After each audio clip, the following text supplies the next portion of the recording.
Love is a word that carries countless meanings, emotions, and expectations. It's a force so universal, yet so deeply personal, that it shapes our lives in profound ways. We crave it, celebrate it, mourn its loss, and often define our worth by it.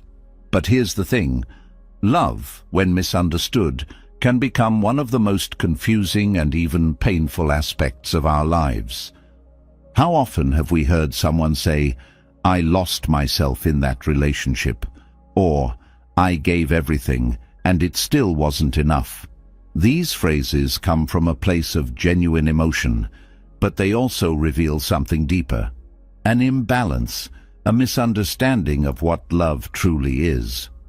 Many of us equate love with holding on tightly, believing that closeness comes from attachment. But what if the opposite is true? What if real connection thrives when we let go? Buddhist philosophy teaches us that love isn't about losing yourself in someone else.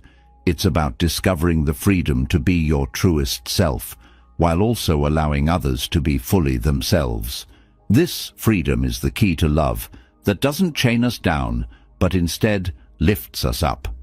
It's not about doing less for others or caring any less. It's about approaching love with clarity, balance, and compassion.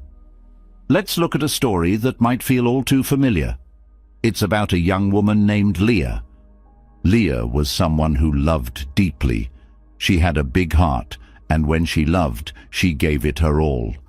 When she met David, it felt like the kind of love she had always dreamed of: intense, passionate, and consuming. In the beginning, everything seemed perfect. They spent hours talking, laughing, and sharing their hopes and dreams. Leah felt seen and cherished in a way she never had before. But as time went on, something began to shift. Leah found herself constantly worrying about David's feelings and needs. She'd cancel plans with her friends if he wanted to see her. She stopped pursuing her hobbies because she wanted to be available whenever he called. Her world became smaller, centered entirely on their relationship. On the surface, it seemed like Leah was just being a devoted partner. But inside, she was starting to feel empty. The things that used to bring her joy, painting, running, and spending time with friends, fell to the wayside. She was so focused on making David happy that she didn't notice how much of herself she was giving away. One day, Leah was scrolling through old photos on her phone and stumbled upon a picture of herself hiking with her best friend, Emma. She looked at her smile in that picture, genuine, carefree, full of life. And something inside her ached. When was the last time she had laughed like that? When was the last time she had done something purely because it made her happy? It wasn't that David was asking her to give up her life. He wasn't a controlling partner. But Leah had slowly convinced herself that love meant sacrificing everything, and that's exactly what she had done. She had attached a sense of worth and happiness entirely to their relationship. And in doing so, she had lost sight of the person she used to be, the person David had fallen in love with in the first place. Leah's story isn't unique. In fact, it's one that many of us have lived in one form or another. Maybe you've been Leah, putting someone else's needs above your own until you barely recognize yourself. Or maybe you've been on the other side, feeling the weight of someone else's dependence on you. Either way, the lesson is the same. Love, when it's rooted in attachment, often leads to imbalance. Attachment in love feels like holding on for dear life, afraid that if you loosen your grip, everything will fall apart. But true love, as taught in Buddhist philosophy, is different. It's about giving without expecting, caring without clinging, and connecting without losing yourself. This doesn't mean you care less. In fact, it's the opposite. When you love without attachment, you're able to love more fully, Because your love isn't tangled up in fear or insecurity. You can appreciate your partner for who they truly are, not for who you want them to be. And just as importantly, you can maintain your own sense of self. Leah's turning point came during a conversation with Emma, her best friend. Emma had noticed Leah pulling away over the past year and decided it was time to speak up. "You know I love you, right?" Emma said one evening over coffee. "But I feel like you've forgotten how to love yourself." Leah felt defensive at first. "What do you mean? I love David. Isn't that what matters?" Emma shook her head gently. "Loving someone else is beautiful, Leah, but it doesn't mean giving up who you are. You're more than just David's partner. You're an artist, a runner, an amazing friend. But lately, it feels like you've put all of that on pause, and I don't think that's what love is supposed to look like." Those words stayed with Leah. For the first time, she began to see how much she had been giving up, not because anyone had asked her to, but because she believed that love required it. She realized that if she wanted her relationship to thrive, she needed to start with herself. Leah's journey wasn't about walking away from David. It was about rediscovering her own worth and passions so she could bring her whole self into the relationship. She started small, saying yes to a weekend hike with Emma, picking up her paintbrush again, and carving out time to be with herself. David noticed the change, and at first he was confused. "Are you pulling away from me?" he asked one day, unsure of what her newfound independence meant. "No," Leah said with a calm smile. "I'm just finding myself again. I think that will make me a better partner for you." What surprised Leah was how much stronger their relationship became. With less pressure on the relationship to fulfill every need, they both felt freer to grow as individuals and as a couple. Their love became less about holding on and more about lifting each other up. Leah's story is a powerful reminder that love doesn't mean giving up who you are. In fact, the healthiest, most fulfilling relationships are the ones where both people can thrive as individuals while also growing together. Buddhist wisdom offers us the tools to navigate this balance. Practices like mindfulness, loving kindness, and compassion help us let go of fear and insecurity, replacing them with trust, presence, and genuine connection. They remind us that love is not a transaction or a contract. It's a gift. And the best gifts come from a place of abundance, not emptiness. When we love without attachment, we're no longer weighed down by the fear of loss or the need to control. Instead, we're free to experience the beauty of connection in its purest form. It's a love that doesn't trap us, but sets us free. If Leah's story resonated with you, it's because love, in all its forms, is something we all experience and strive to understand, whether you're in a relationship, seeking one, or reflecting on past connections. There's always an opportunity to learn, grow, and love more deeply, without losing yourself in the process. This is the kind of love that Buddhist teachings invite us to cultivate. A love that's compassionate, balanced, and rooted in freedom. It starts with understanding yourself, honoring your worth, and letting go of the need to cling. From there, love becomes not just something you give or receive, but something you live. Let's step into this journey together, exploring what it means to love fully, freely, and authentically. This is your chance to embrace a new way of loving, a way that lifts you and those you care about higher than ever before. Because true love doesn't ask you to lose yourself. It inspires you to find yourself. Love is one of life's greatest paradoxes. It has the power to uplift, heal, and inspire, yet it can also confuse, bind, and sometimes even hurt.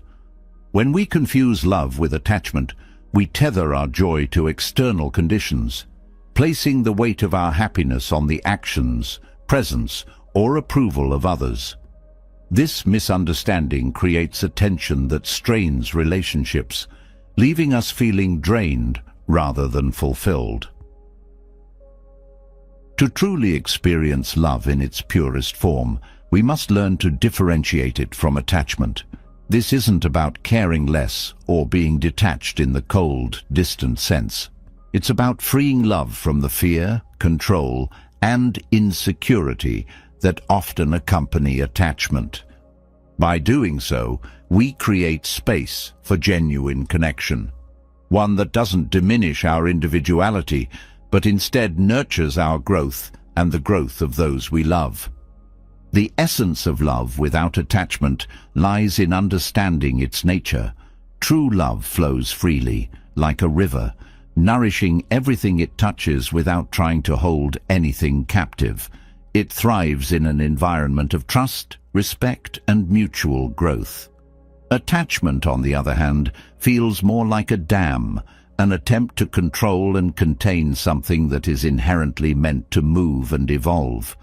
This chapter dives deep into uncovering the subtle but profound differences between love and attachment, and explores how releasing emotional clinging fosters the kind of connections that elevate us. Attachment disguises itself as love because it speaks in the language of need and dependency. It says, "I need you to stay for me to feel whole," or, "If you leave, my world will crumble." These sentiments, while intense, are rooted in fear rather than love. Attachment clings, suffocates, and seeks to control, all in an effort to avoid pain or loss. It turns love into a transaction where every action and emotion is measured against expectations. True love doesn't seek to control. It recognizes the autonomy of the other person and celebrates it. It doesn't fear loss because it understands that love, in its truest form, is abundant and unending. Love doesn't need to tether someone to feel secure. It thrives in freedom. When love comes from a place of abundance, it doesn't shrink in the face of distance, change, or even separation. Instead, it grows, adapts, and finds new ways to express itself. In Buddhist teachings, attachment is often linked to suffering. The Buddha taught that clinging, whether to people, outcomes, or material possessions, creates a cycle of craving and dissatisfaction. We grasp tightly, believing that what we cling to will bring us happiness or security. Yet, the tighter we hold, the more elusive peace becomes. This applies not only to romantic relationships, but to all forms of connection. We cling to roles, titles, and even the idea of how others should behave toward us, creating a fragile foundation for love. Releasing attachment doesn't mean detaching from people or withdrawing from relationships. Instead, it means letting go of the need to control outcomes or the fear of impermanence. Love is like a bird. It's meant to fly freely. When we try to cage it, its essence fades, and what we're left with is a shadow of love, weighed down by expectations and insecurities. Letting go isn't about giving up. It's about freeing both ourselves and others to be fully present and authentic. Attachment often stems from fear of being alone, of losing someone, or of not being enough. This fear leads us to act in ways that don't align with the essence of love. We might become overly accommodating, suppress our own needs, or try to change the other person to fit our ideals. This creates a cycle of dependency that limits both individuals in the relationship. Love, however, is expansive. It encourages growth, individuality, and mutual respect. It says, "I see you as you are, and I honor your journey, even if it diverges from mine." To truly love without attachment, we must Cultivate self-awareness.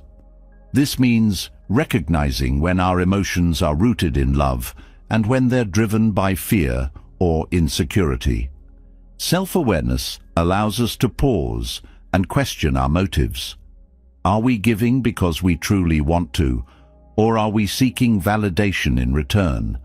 Are we holding on because of genuine connection, or because we're afraid of letting go?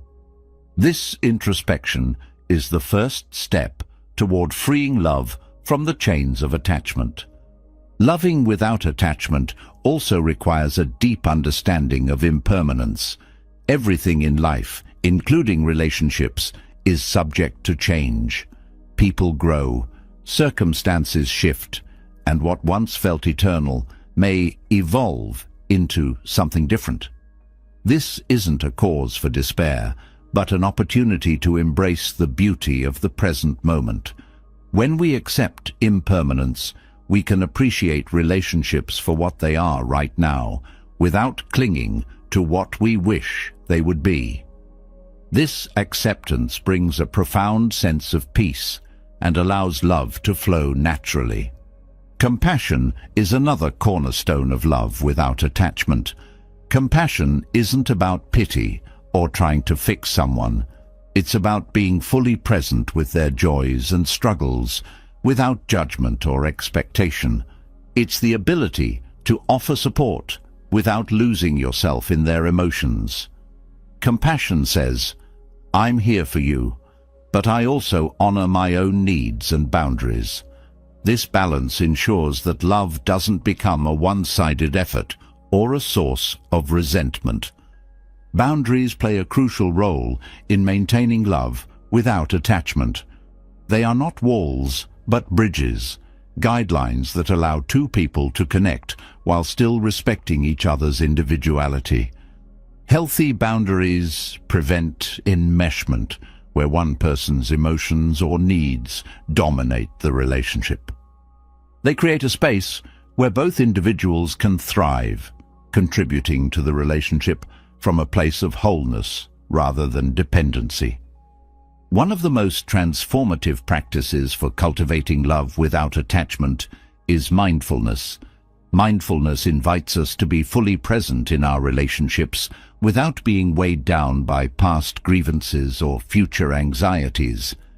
It teaches us to listen with our whole heart, to speak with intention, and to appreciate the simple yet profound moments of connection. When we approach love mindfully, we're able to see the other person clearly without projecting our fears or desires onto them. Trust is another pillar of love without attachment. Trusting someone doesn't mean expecting them to meet all your needs or never disappoint you.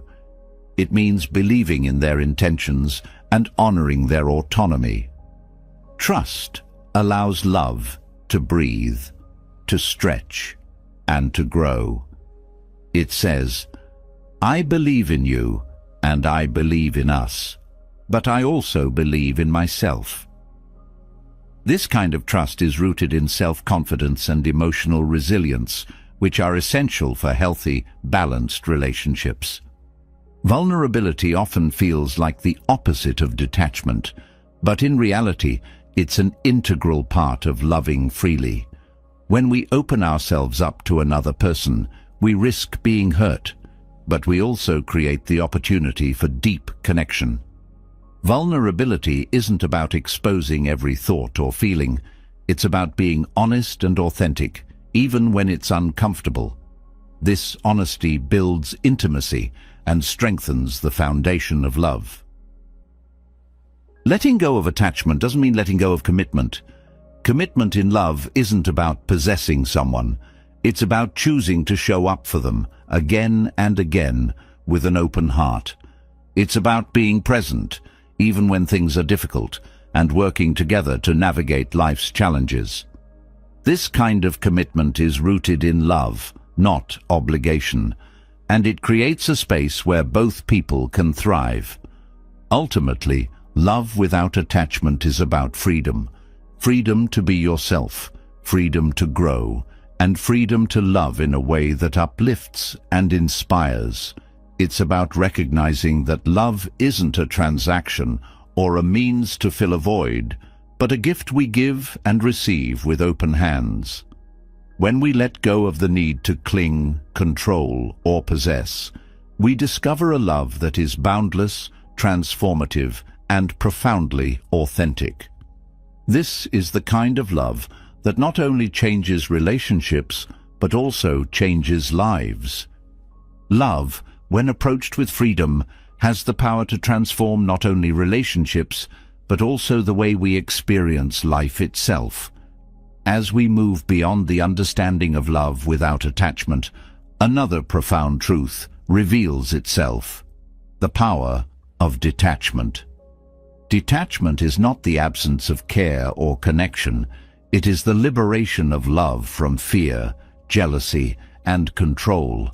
It allows relationships to breathe, grow, and thrive without being weighed down by the insecurities and expectations that often cloud our interactions.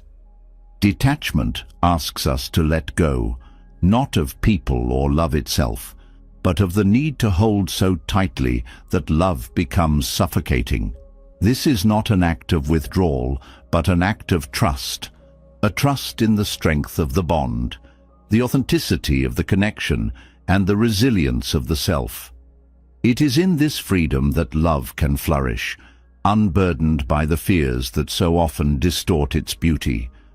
When love is bound by fear, it creates a cycle of tension and control. Fear whispers, "What if they leave?" or "What if I'm not enough?" This fear-driven mindset can lead to behaviors that stifle both the relationship and the individuals within it. Jealousy becomes a constant shadow, turning every interaction into a test of loyalty. Control becomes a reflex, an attempt to mold the other person into an ideal that feels safe. But these patterns are not born of love. They are born of insecurity. True detachment is an antidote to these fears. It allows us to step back and recognize that love does not need to be controlled to be real. Detachment does not mean indifference. On the contrary, it means being deeply present in the relationship while also honoring the autonomy of both yourself and the other person. It is the ability to say, "I care for you, and I also respect your freedom. I trust that our connection is strong enough to endure without force or fear." One of the most challenging aspects of detachment is releasing the desire to control outcomes. We often believe that by holding on tightly, by trying to manage every aspect of the relationship, we can prevent pain or loss. But this belief is an illusion. Control creates rigidity, and rigidity is the opposite of love's natural state. Love thrives in an environment of trust and flexibility, where both people feel free to express themselves authentically. Detachment also allows us to confront jealousy with clarity. Jealousy is often rooted in the fear of losing something we value. It arises when we view love as a finite resource, something that can be taken away or diminished by others. But love is not a possession, and it cannot be stolen. Detachment reminds us that love is expansive, not exclusive. It is not a competition, but a shared experience. When we let go of the need to control who or how someone loves, we open ourselves to deeper trust and connection. Practicing detachment requires a shift in perspective. It means recognizing that the other person is not responsible for our happiness or sense of worth. This doesn't diminish the importance of their role in our lives. Rather, it empowers both individuals to take responsibility for their own emotional well-being. This independence strengthens the relationship, as both people are free to give and receive love without the burden of unrealistic expectations. Detachment also liberates us from the need to fix or change others. Often we approach relationships with the unconscious belief that if we can just fix someone's flaws or guide them toward a certain path, the relationship will be perfect. But this mindset overlooks a fundamental truth. Love is not about perfection. It is about acceptance. Detachment allows us to see the other person as they are, not as we wish them to be. This acceptance creates a foundation of trust and respect, where both individuals feel valued for who they truly are. At its core, detachment is about trust, not just in the other person, but in the relationship itself. Trust means believing that love can withstand challenges, changes, and even periods of distance. It means having faith in the strength of the connection without needing constant reassurance. Trust, when combined with detachment, creates a bond that is both resilient and freeing. Detachment also helps us navigate conflict with grace. In relationships, disagreements are inevitable, but when we approach conflict with attachment, it often escalates into a struggle for control or validation. Detachment, however, allows us to engage in conflict with an open mind and heart. It teaches us to listen without defensiveness, to express our feelings without blaming, and to seek resolution without needing to win. This approach not only strengthens the relationship, but also deepens mutual understanding and respect. One of the most profound gifts of detachment is the freedom it brings to both individuals. When love is free from fear and control, it becomes a source of inspiration rather than a source of stress. Both people are free to grow, explore, and pursue their individual passions, knowing that the bond between them is not a chain, but a bridge. This freedom fosters creativity, self-expression, and a sense of fulfillment that enriches the relationship as a whole. Detachment also allows us to embrace impermanence with peace. All relationships, no matter how strong, are subject to change. People grow, circumstances shift, and sometimes paths diverge. Detachment helps us to accept these changes without clinging to what once was or fearing what might be. It teaches us to appreciate the present moment and to cherish the connection for what it is, rather than what we wish it to be. This acceptance brings a profound sense of peace, even in the face of uncertainty.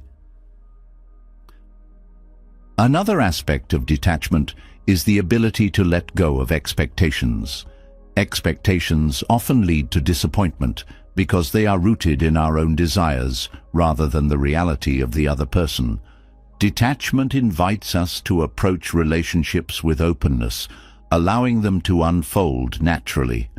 This doesn't mean abandoning standards or values. It means recognizing that love cannot be forced into a predefined shape. By letting go of rigid expectations, we create space for the relationship to grow organically. Detachment also nurtures self-love. When we release the need to find validation or fulfillment through someone else, we turn inward to discover our own worth. This self-love is not selfish. It is the foundation of all healthy relationships.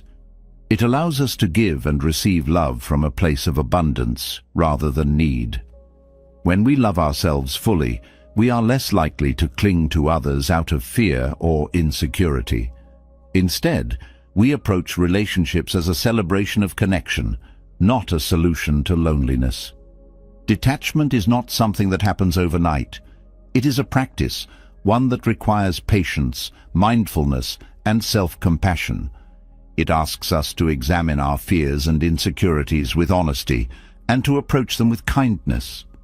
It invites us to cultivate habits that support freedom in love, such as meditation, self-reflection, and open communication. These practices help us to let go of the need to control and to embrace the beauty of love in its natural, unbound state. In releasing attachment, we also discover a deeper sense of gratitude. Detachment teaches us to appreciate the people in our lives for who they are, rather than what they can do for us. It shifts our focus from what we lack to what we have, creating a sense of abundance and joy. This gratitude enhances our relationships, as it allows us to approach them with an open heart and a generous spirit. Through detachment, love becomes a source of liberation rather than limitation. It frees us from the weight of fear, jealousy, and control, allowing us to experience the true essence of connection. This freedom doesn't diminish the depth of our relationships. It enhances them. It creates a space where love can thrive, unburdened by the insecurities that so often hold it back. In this space, both individuals can grow, flourish, and find joy in the beauty of authentic connection. True freedom in love, as we've explored, begins with detachment, the kind that liberates both ourselves and those we care for.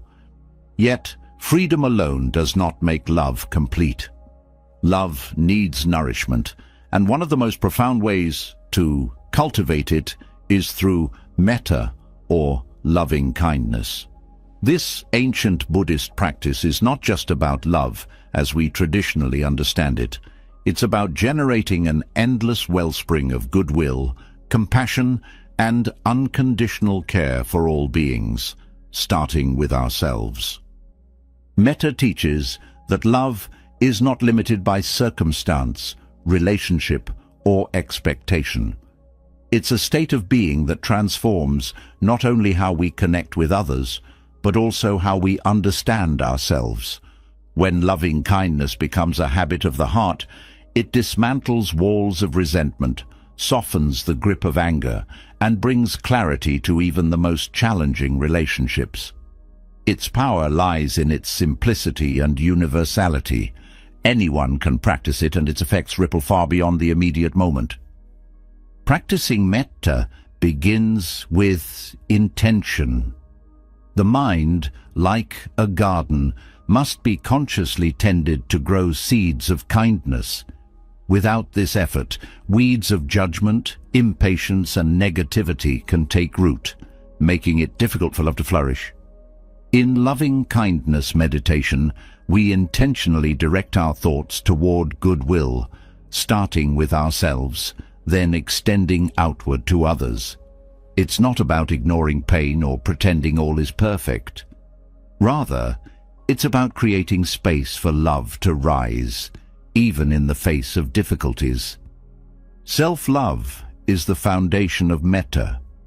Without first cultivating kindness toward ourselves, it becomes challenging to offer it genuinely to others. This isn't self-centeredness, it's self-compassion.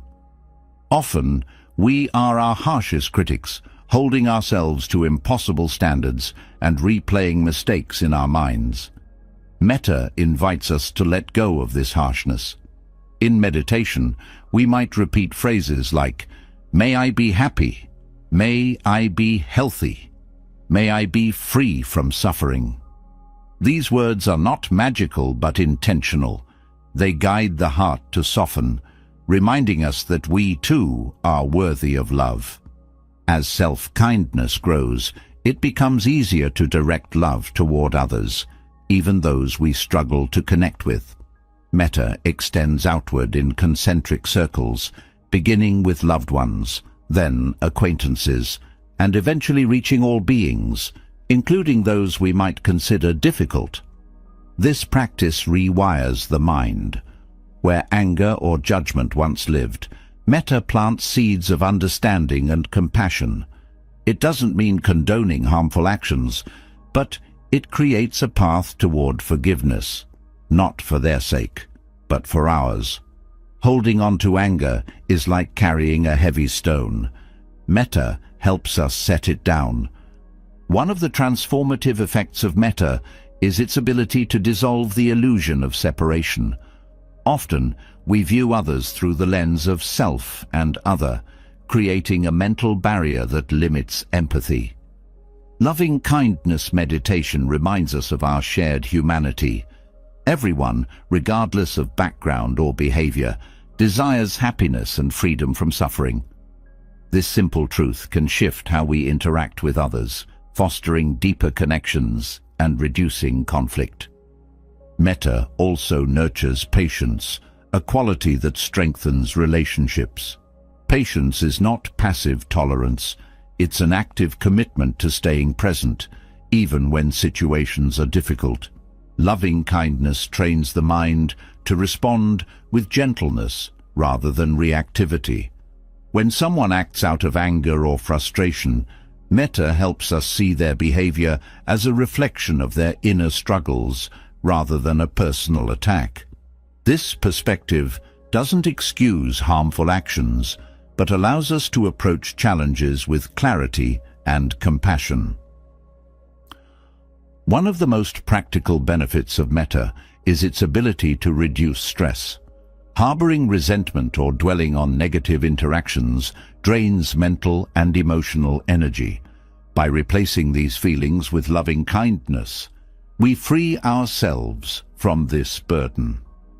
Studies in neuroscience have shown that regular loving-kindness meditation can increase activity in areas of the brain associated with positive emotions and reduce stress-related inflammation in the body. This is not just a spiritual practice, but a holistic one that benefits the mind and body. In relationships, metta transforms how we communicate. Words spoken from a place of loving kindness are naturally more thoughtful and less reactive.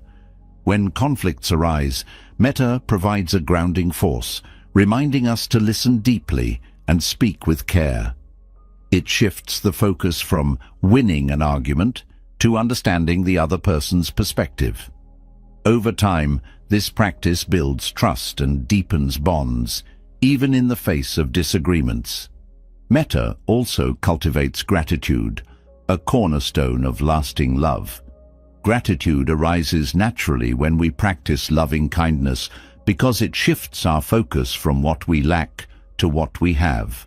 In meditation, as we extend wishes for happiness and health to others, we become more aware of the connections that enrich our lives. This awareness fosters a sense of appreciation for both the big and small ways others contribute to our well-being. Another profound aspect of metta is its ability to heal wounds from the past. Many of us carry unresolved pain from old relationships or interactions that left us hurt or betrayed. These experiences can create emotional scars that affect how we approach love in the present. Loving kindness meditation provides a way to gently confront these wounds, offering forgiveness not just to others, but to ourselves. It's not about erasing the past, but transforming how we hold it in our hearts. Metta also encourages us to love without conditions. In everyday life, it's easy to attach expectations to our acts of love, whether it's a kind gesture, a gift, or emotional support. When these expectations aren't met, disappointment or resentment often follows. Metta breaks this cycle by teaching us to give freely, without strings attached. This unconditional approach to love doesn't diminish its value, it enhances it. It allows us to experience the joy of giving, independent of how it's received. Loving kindness extends beyond personal relationships to how we engage with the world. As we practice metta, we begin to notice subtle changes in how we perceive strangers, colleagues, and even those we might never meet. A sense of goodwill emerges, influencing how we interact with others in small but meaningful ways. Holding the door for someone, offering a kind word, or simply smiling becomes a natural expression of the loving kindness we cultivate within. The practice of metta also deepens self-awareness. As we meditate and repeat phrases of loving kindness, we often encounter resistance, feelings of anger, sadness, or frustration that arise when we direct goodwill toward ourselves or others. These moments are opportunities for growth. They reveal areas where we may be holding on to pain or judgment, allowing us to address these emotions with compassion. This self-awareness is essential for building authentic connections because it helps us approach relationships with greater clarity and emotional balance. Metta fosters resilience, an essential quality for navigating the challenges of love. Relationships, no matter how strong, will encounter difficulties. Disagreements, misunderstandings, and external stresses are inevitable. Loving kindness provides a steady anchor during these times, reminding us to approach challenges with an open heart and a calm mind. This resilience strengthens not only our relationships, but also our ability to navigate life's uncertainties with grace. Metta also invites us to reframe how we view vulnerability. In many ways, loving kindness is an act of vulnerability. It requires us to open our hearts without guarantee of reciprocation. This openness can feel risky, especially in a world that often equates vulnerability with weakness. But in truth, vulnerability is a source of strength. It allows us to connect deeply and authentically, free from the walls of fear or pretense. Metta helps us embrace this openness, recognizing it as a gift rather than a risk. Loving kindness meditation is not limited to formal practice. While sitting quietly and repeating phrases is a powerful way to cultivate metta, its principles can be integrated into daily life. Simple acts, like silently wishing happiness for someone you pass on the street, or taking a moment to appreciate a loved one, bring the practice to life. These small, consistent efforts create a ripple effect, spreading goodwill far beyond what we can see. At its core, metta is about connection. It reminds us that love is not a finite resource, but an infinite capacity within us. As we practice loving kindness, we tap into this wellspring, discovering that the more love we give, the more we have to offer. This abundance transforms not only how we relate to others, but also how we see ourselves and the world. Metta invites us to love boldly, freely, and unconditionally. It challenges us to step beyond our fears, judgments, and insecurities, creating space for a love that is expansive and enduring. Through this practice, we not only nurture our relationships, but also cultivate a profound sense of inner peace. Loving kindness becomes not just something we do, but something we are, a way of being that radiates warmth, compassion, and authenticity in every interaction. Loving kindness teaches us how to open our hearts to the world, embracing ourselves and others with unconditional care.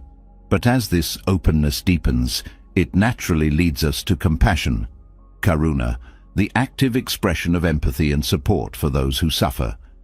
Compassion isn't just a feeling, it's a practice of being fully present with others in their struggles, without being consumed by their pain.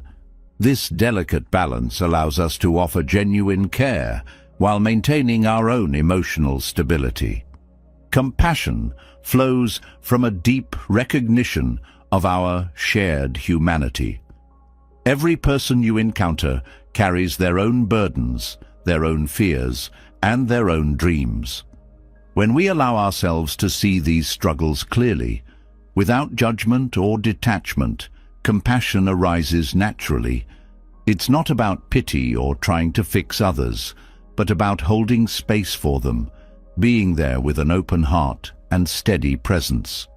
The power of compassion lies in its ability to connect us in ways that transcend words.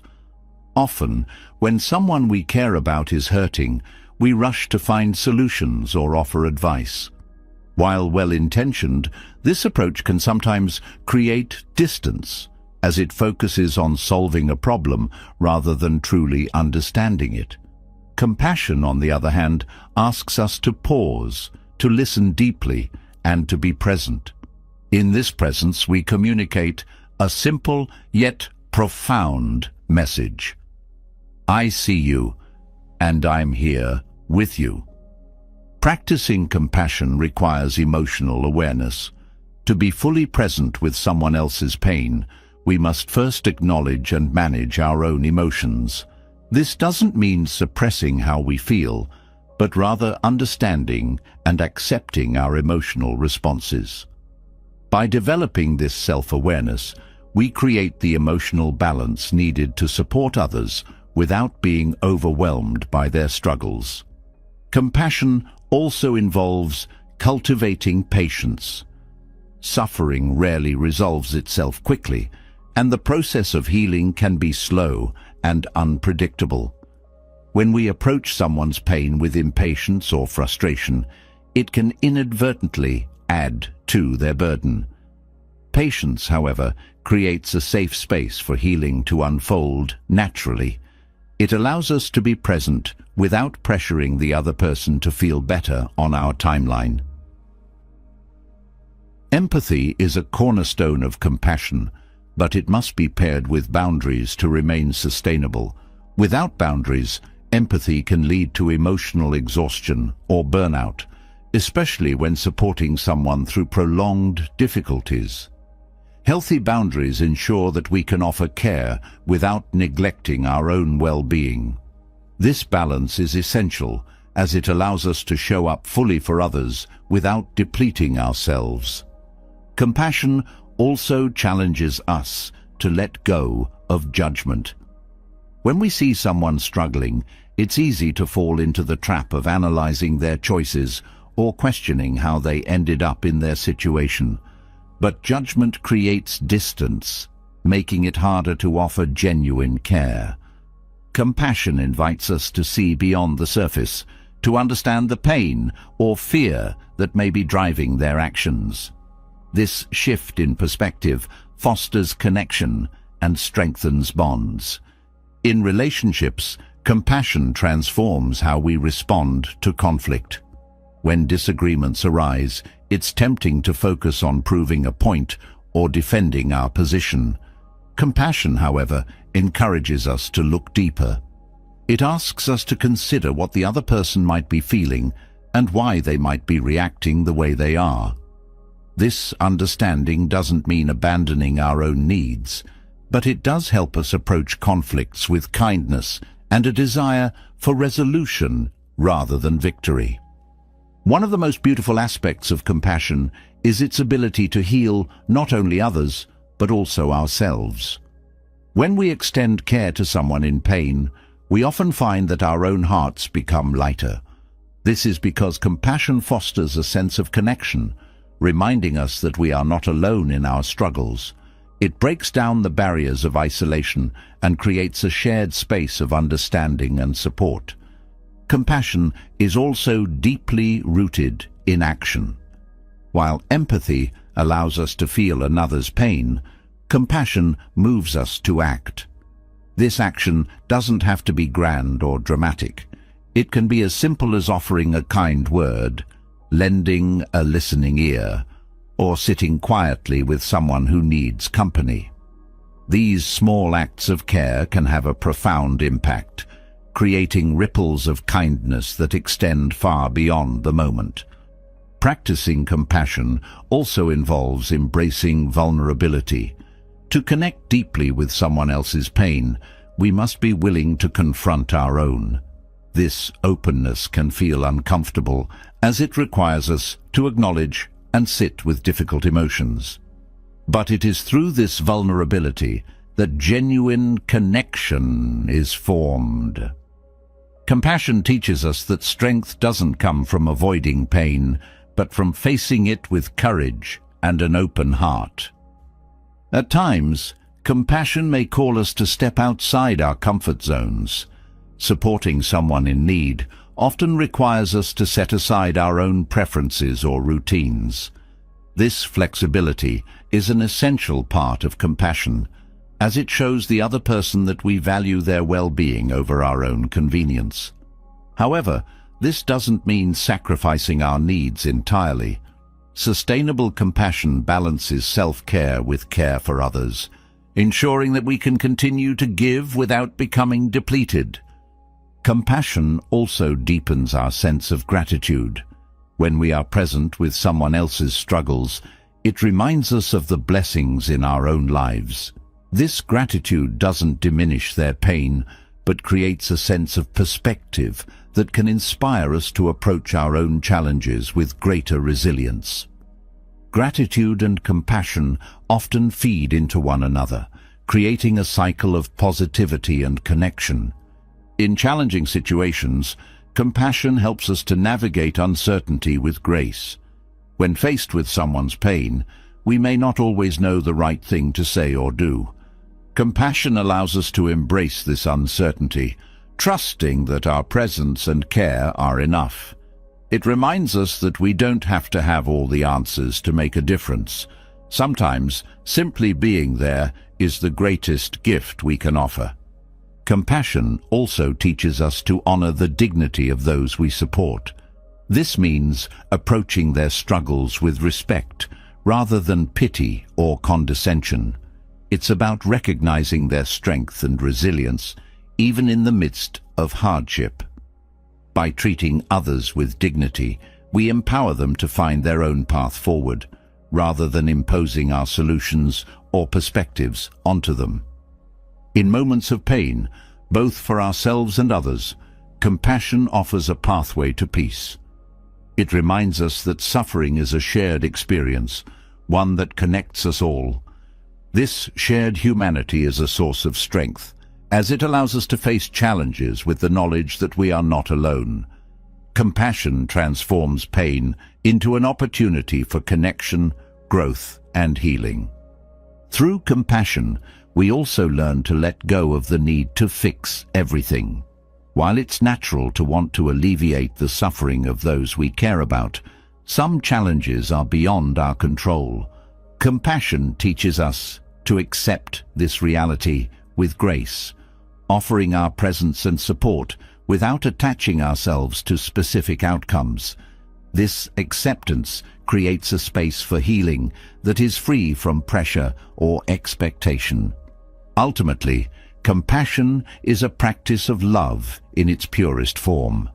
It asks us to step beyond our own needs and preferences, opening our hearts to the joys and struggles of others.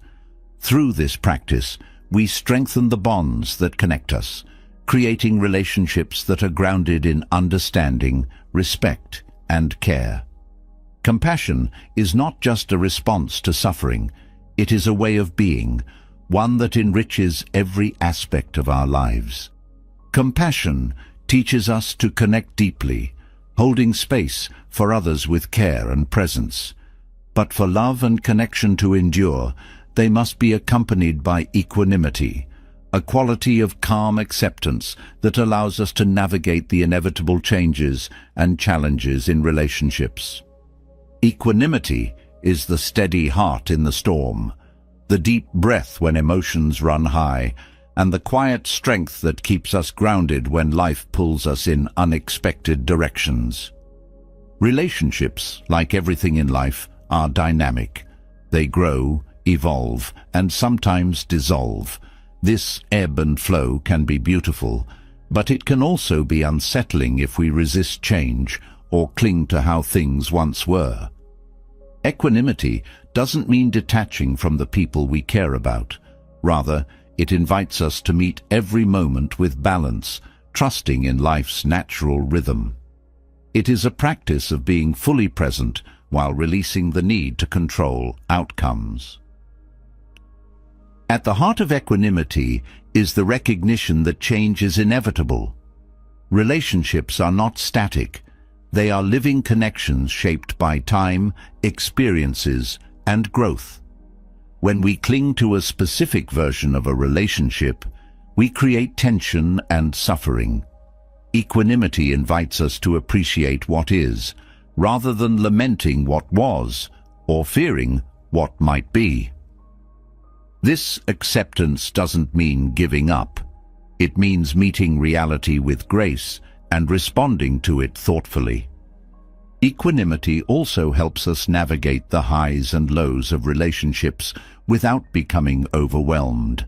Love often brings joy, but it can also bring pain, frustration, or disappointment. These emotions are natural, but when we allow them to dictate our actions, we lose sight of the bigger picture. Equanimity provides the steadiness needed to engage with these emotions without being swept away by them. It allows us to respond rather than react, creating space for thoughtful decisions. One of the most powerful aspects of equanimity is its ability to dissolve the illusion of control. In relationships, we often try to manage how others think, feel, or act, believing that this will create stability. But this desire for control is an illusion, one that leads to frustration and conflict. Equanimity reminds us that we can only control our own thoughts, actions, and responses. By focusing on what is within our power, we free ourselves from the anxiety of trying to control the uncontrollable. Equanimity also fosters resilience. Relationships, no matter how strong, will encounter challenges. Misunderstandings, conflicts, and external pressures are all part of the journey. Equanimity helps us face these challenges with clarity and calm, rather than panic or avoidance. It gives us the inner strength to weather difficulties without losing our sense of balance, allowing the relationship to emerge stronger on the other side. One of the key practices for cultivating equanimity is mindfulness. By staying present in the moment, we become more aware of our thoughts, emotions, and reactions. This awareness allows us to pause before responding, giving us the opportunity to choose actions that align with our values. Mindfulness also helps us to let go of past grievances and future anxieties, focusing instead on what is happening here and now. This focus creates a sense of peace that can transform how we relate to others. Equanimity also teaches us to embrace uncertainty. In relationships, there are no guarantees. People change, circumstances shift, and the future is always unknown. While this uncertainty can be unsettling, it also holds the potential for growth and discovery. Equanimity invites us to approach the unknown with curiosity rather than fear, trusting that we have the inner resources to navigate whatever comes our way. Another important aspect of equanimity is the ability to maintain emotional boundaries. When we become overly entangled in someone else's emotions, we risk losing our own sense of balance. Equanimity allows us to offer support without absorbing the other person's pain or stress.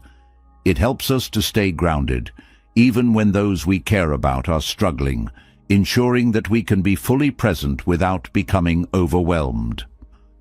Equanimity also enhances communication.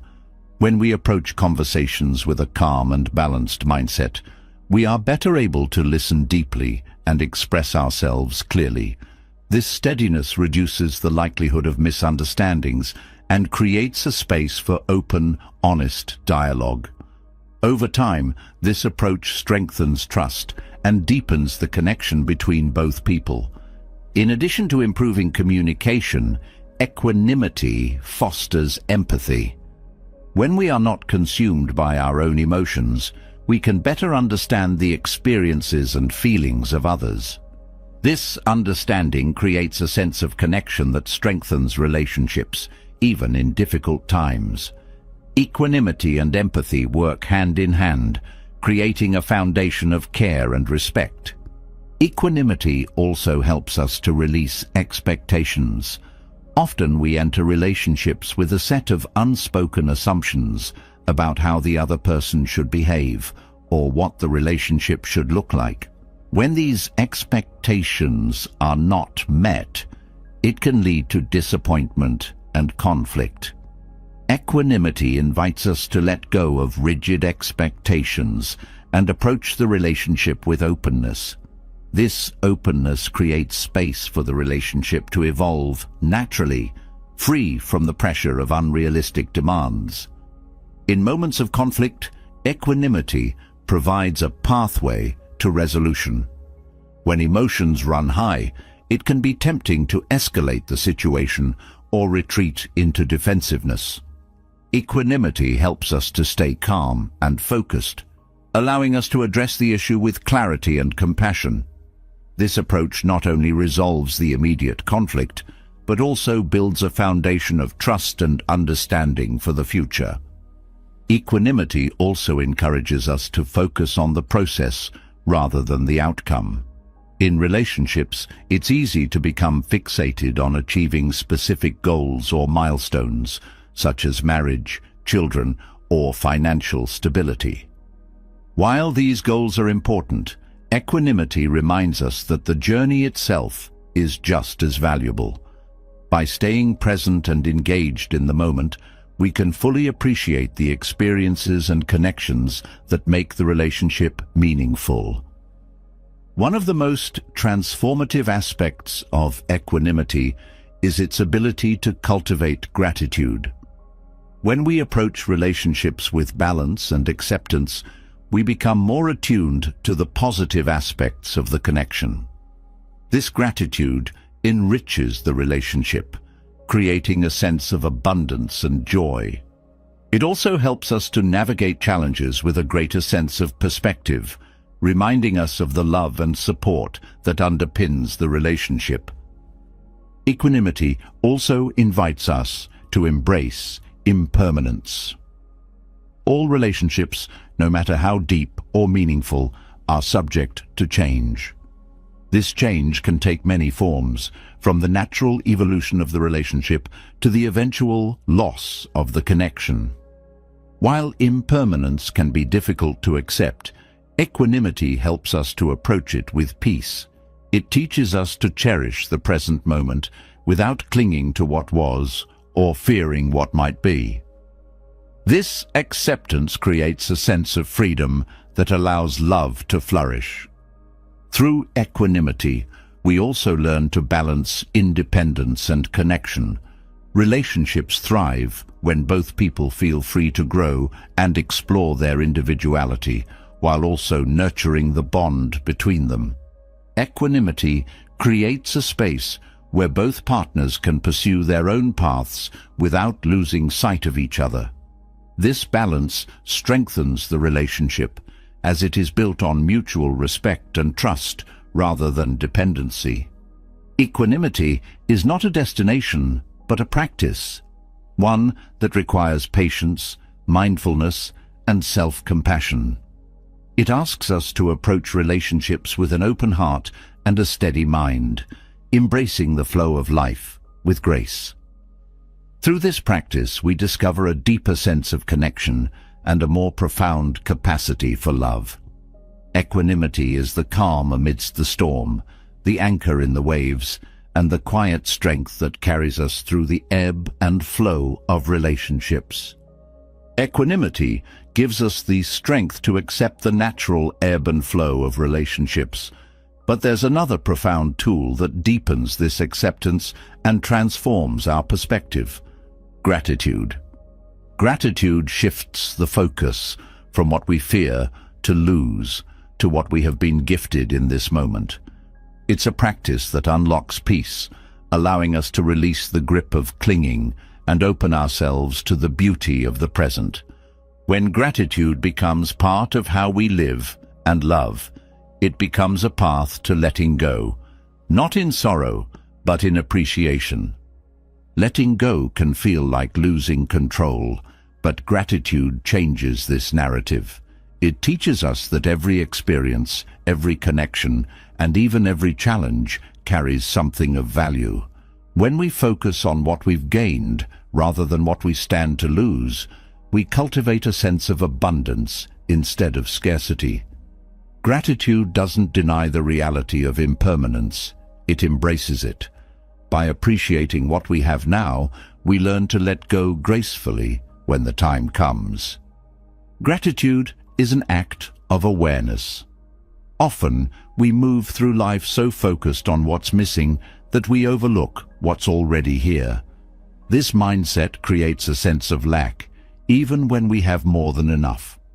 Gratitude interrupts this cycle by directing our attention to the gifts that are often taken for granted, the people who support us, the small joys that brighten our days, and the lessons that help us grow. By consciously acknowledging these blessings, we begin to see the world through a lens of appreciation rather than dissatisfaction. In relationships, gratitude strengthens bonds by shifting the focus from unmet expectations to shared joys. When we approach our connections with a mindset of gratitude, we become more attuned to the positive qualities in others.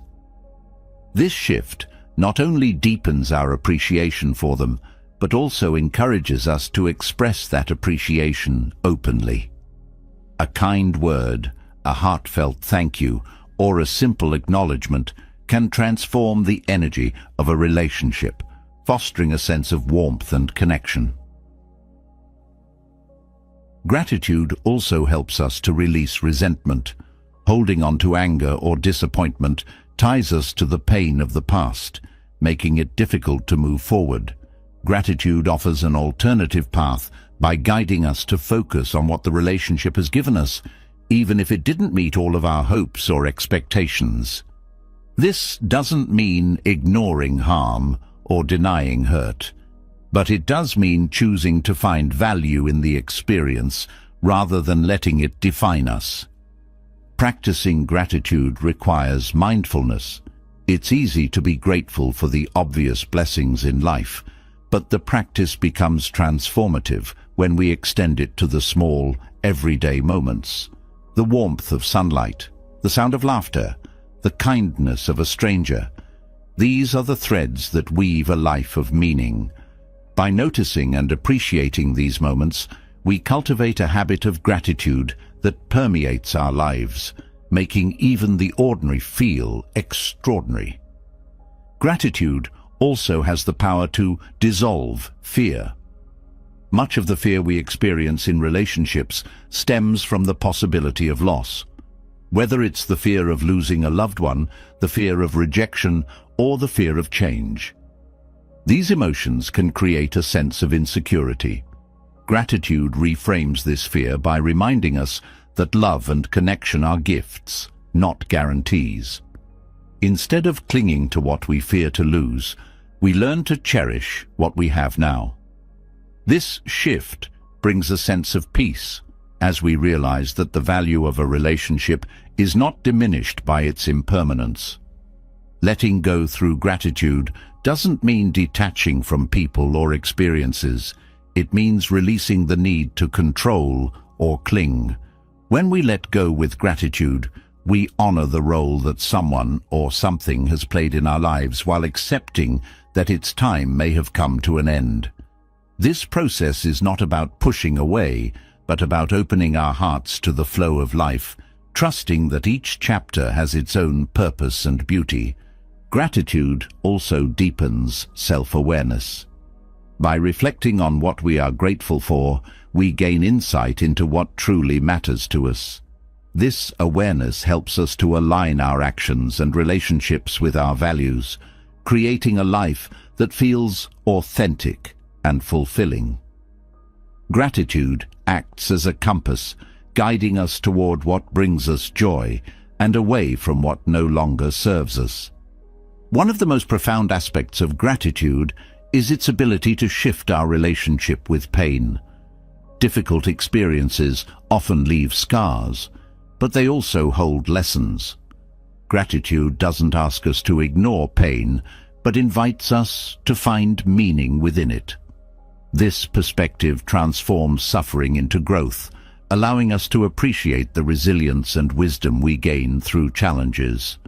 By embracing this mindset, we free ourselves from the bitterness that pain can bring and open ourselves to healing. Gratitude also fosters humility. When we recognize the role that others have played in our lives, we become more aware of the interconnectedness of all things.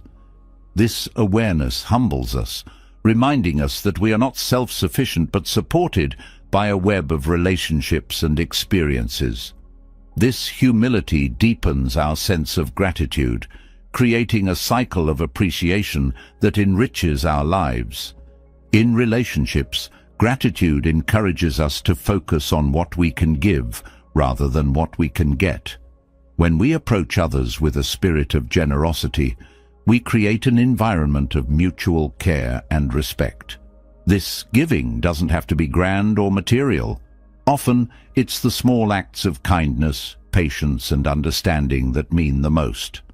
By cultivating gratitude for the opportunity to give, we shift our perspective from scarcity to abundance. Gratitude also nurtures forgiveness. When we hold on to grievances, we carry the weight of the past into the present. Gratitude lightens this load by helping us to see the positive aspects of even difficult relationships.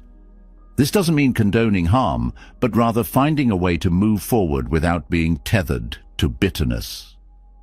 Forgiveness, rooted in gratitude, frees both ourselves and others, allowing us to embrace the present with an open heart. Letting go with gratitude also enhances our ability to live in the moment. When we're constantly striving for the next achievement or fearing the next loss, we miss the beauty of what's right in front of us. Gratitude anchors us in the now, reminding us that this moment is enough. By appreciating what we have, we create a sense of contentment that transcends external circumstances. Gratitude is not always easy. It requires effort, especially during times of difficulty or loss. But it is in these moments that gratitude becomes most powerful. By choosing to focus on what remains rather than what has been lost, we cultivate resilience and hope. Gratitude doesn't erase pain, but it provides a lens through which we can see the light amidst the darkness. Practicing gratitude also strengthens our sense of purpose. When we recognize the gifts in our lives, we become more aware of the opportunities to share those gifts with others. This sense of purpose enriches our relationships, as it encourages us to contribute meaningfully to the lives of those around us. Gratitude transforms love from a feeling into an action, one that ripples outward to touch the lives of many. Gratitude also invites us to celebrate impermanence. While it's natural to mourn the end of meaningful experiences, gratitude reminds us that their value lies not in their permanence, but in the impact they had on our lives. By appreciating what was, we create space for what is yet to come. This celebration of impermanence allows us to approach life with openness and curiosity, trusting in the unfolding of each moment. Ultimately, gratitude is a practice of liberation. It frees us from the grip of fear, the weight of resentment, and the chains of expectation. By shifting our perspective from lack to abundance, we discover a sense of peace that transcends circumstances. Gratitude is not just a tool for letting go, it is a way of living, one that transforms how we experience love, loss, and everything in between. Through gratitude, we learn that every moment, every connection, and every experience holds something to be cherished. This awareness doesn't diminish the challenges we face, but gives us the strength to meet them with grace. Gratitude is the bridge between holding on and letting go, a path that leads to peace, fulfillment, and a deeper understanding of what it means to truly love. Gratitude teaches us to let go with grace, but often what holds us back from truly releasing is attachment, a quiet, persistent force that can disguise itself as love, care, or loyalty. Recognizing the subtle signs of attachment is one of the most important steps in understanding why we hold on, sometimes to the detriment of our relationships and well-being. Attachment isn't always obvious. It can seep into our actions, thoughts, and feelings in ways that feel natural or justified, yet it can limit our ability to experience connection fully. Attachment thrives on dependency, creating a false sense of security. When we attach ourselves emotionally to someone or something, we place our happiness and stability in their hands. This dependency might start small, like expecting a certain level of attention or reassurance, but over time it can grow into a constant need for validation or control. This shift often happens subtly, making it difficult to notice until it begins to weigh heavily on the relationship. One of the key signs of attachment is the inability to tolerate uncertainty. Relationships, by their nature, are filled with unknowns. People change, circumstances evolve, and no connection is immune to life's unpredictability. Attachment resists this reality, clinging to the idea of permanence and striving to maintain control. This need for certainty can lead to behaviors like overanalyzing interactions, seeking constant reassurance, or trying to predict and prevent every possible outcome. Attachment also reveals itself in the form of over-identification.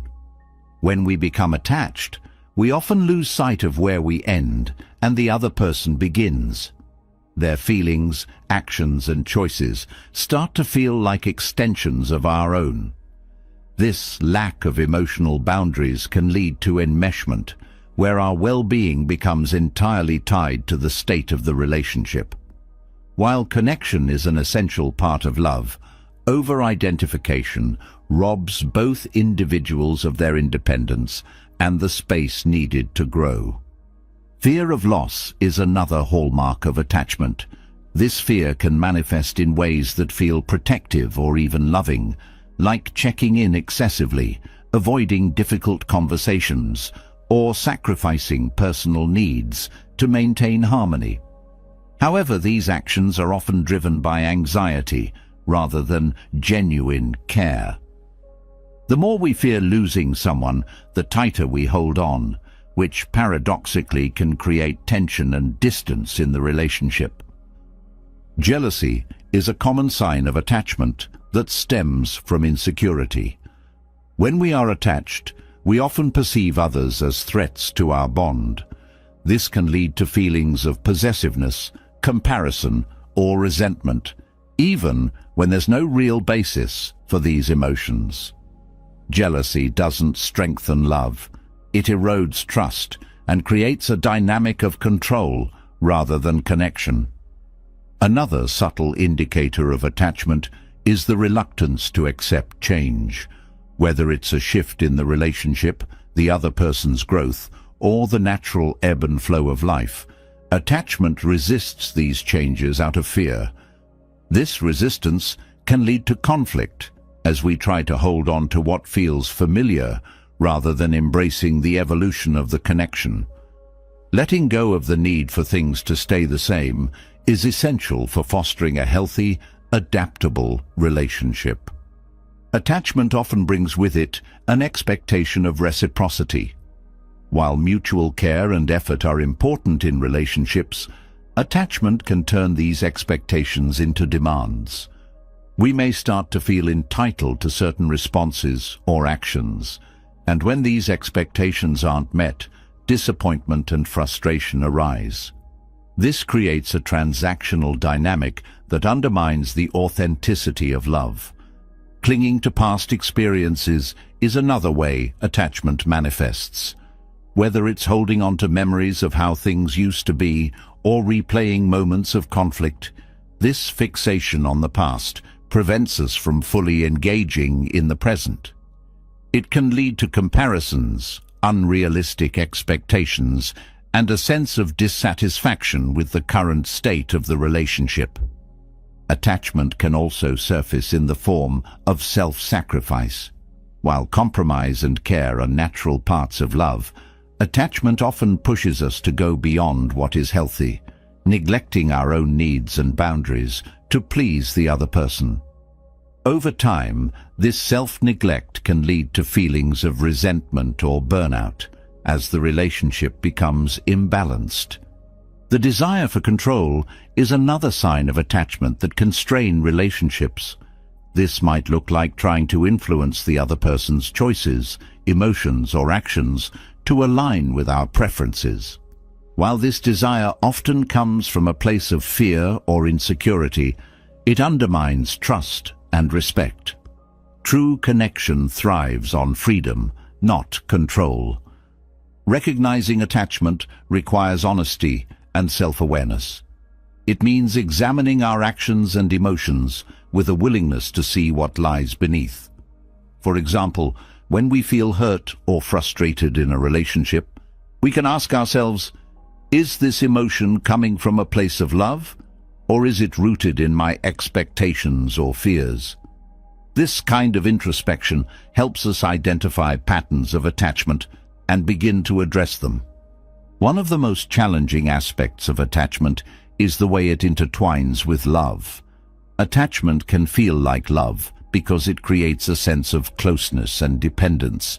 However, love is expansive and freeing, while attachment often feels constrictive and heavy. Learning to distinguish between the two is essential for building healthy, fulfilling relationships. Releasing attachment doesn't mean withdrawing from the relationship or caring less. It means shifting the focus from control and dependency to trust and acceptance. This shift allows us to approach the connection with a sense of curiosity and openness, rather than fear and expectation. It creates space for both individuals to grow and thrive, enriching the bond rather than limiting it. Letting go of attachment also involves embracing vulnerability. Attachment often acts as a shield, protecting us from the discomfort of uncertainty or loss. By releasing this shield, we open ourselves to the full spectrum of emotions that come with love. This openness may feel uncomfortable at first, but it ultimately leads to deeper, more authentic connections. Practicing mindfulness is a powerful tool for addressing attachment. By staying present in the moment, we can observe our thoughts and feelings without becoming entangled in them. This awareness allows us to respond to our emotions with intention rather than reactivity, breaking the cycle of attachment-driven behaviors. Setting healthy boundaries is another important step in releasing attachment. Boundaries create clarity about where we end and the other person begins, allowing both individuals to maintain their independence while fostering connection. These boundaries are not walls, but guidelines that protect the well-being of both people in the relationship. Compassion is also essential in addressing attachment. As we recognize our own patterns of clinging, it's important to approach ourselves with kindness rather than judgment. Attachment often arises from deep-seated fears and insecurities, and healing these patterns requires patience and understanding. By offering ourselves compassion, we create a supportive environment for growth and transformation. Letting go of attachment is not a one-time event, but an ongoing practice. It involves continually choosing trust over control, acceptance over resistance, and love over fear. As we cultivate this practice, we begin to experience relationships in a new way, one that is grounded in freedom, authenticity, and mutual respect. Recognizing the subtle signs of attachment is a journey of self-discovery. It invites us to look closely at our relationships and ourselves, uncovering the fears and expectations that hold us back. Through this awareness, we can begin to release the grip of attachment, creating space for love to flow freely and deeply. In this space, relationships become not only a source of joy, but also a path to greater self-awareness and inner peace. Recognizing attachment gives us clarity about the barriers we place in relationships, but beneath attachment often lies a deeper force: fear and insecurity. These emotions can quietly shape our actions, pushing us toward control, doubt, or withdrawal. Transforming these emotions into trust is not about ignoring them or pretending they don't exist. It's about understanding their roots and allowing trust to emerge as a stronger foundation for connection. Fear and insecurity, when left unchecked, can cloud even the most loving relationships. However, when transformed, they pave the way for deeper respect, authenticity, and mutual growth. Fear often stems from the unknown. In relationships, this might mean fear of being hurt, abandoned, or misunderstood. While these fears are natural, they can become overwhelming when we let them dictate our actions. Fear-driven behaviors like overanalyzing, clinging, or avoiding vulnerability create a cycle of tension and mistrust. Trust, on the other hand, invites us to step into the unknown with confidence, not in the absence of fear, but in spite of it. Trust is the act of saying, even though I cannot guarantee the outcome, I choose to believe in the connection. One way to transform fear into trust is by addressing the stories we tell ourselves. Fear often thrives on worst-case scenarios, creating narratives that amplify insecurity. For example, a missed text becomes a sign of disinterest, or a disagreement signals the end of the relationship. These stories feed our doubts and make it difficult to see the situation clearly. By questioning these narratives, we can begin to separate fact from fear, allowing trust to take root. Insecurity often goes hand in hand with fear. It whispers that we are not enough, that we must prove our worth, or seek constant validation to be loved. This belief can lead to patterns of people-pleasing, jealousy, or overcompensation. Transforming insecurity requires us to shift the focus inward, cultivating self-worth independent of external validation. When we trust ourselves, we no longer rely on others to fill the gaps in our confidence, and this inner trust naturally extends to our relationships. Communication plays a vital role in replacing fear with trust. When fear arises, it's easy to withdraw or act defensively, but this only deepens the divide. Open and honest communication, on the other hand, creates a bridge of understanding. Sharing our fears and insecurities with vulnerability can feel risky, but it often leads to deeper connection.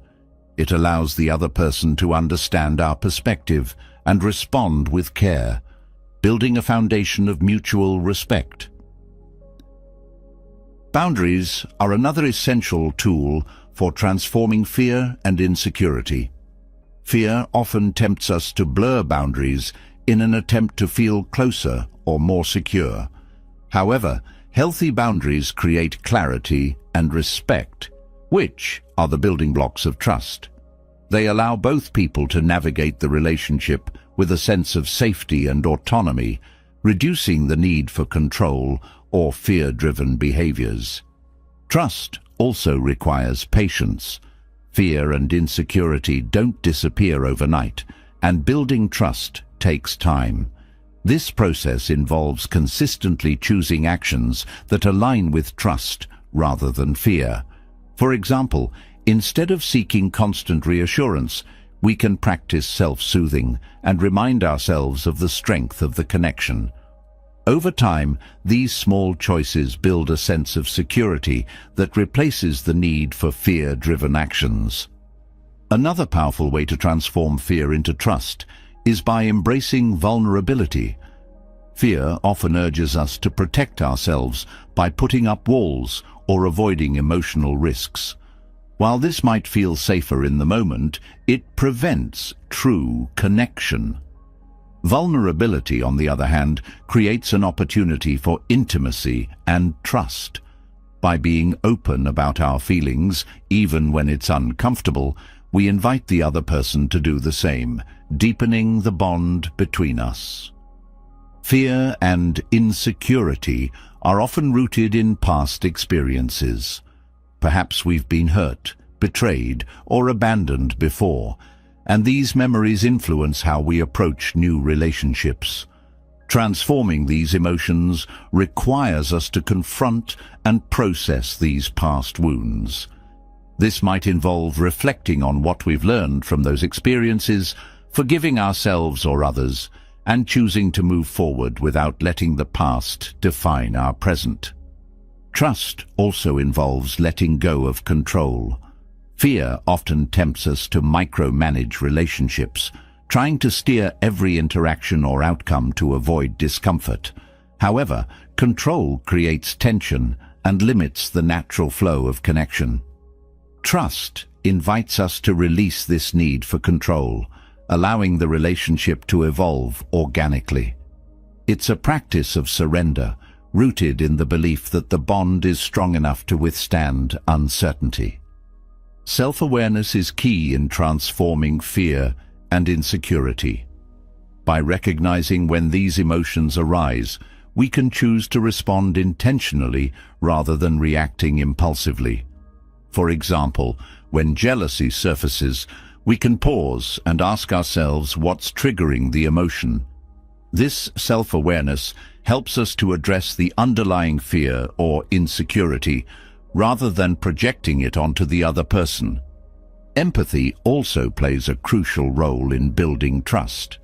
When we approach the relationship with an understanding of the other person's feelings and perspectives, we create a space for mutual care.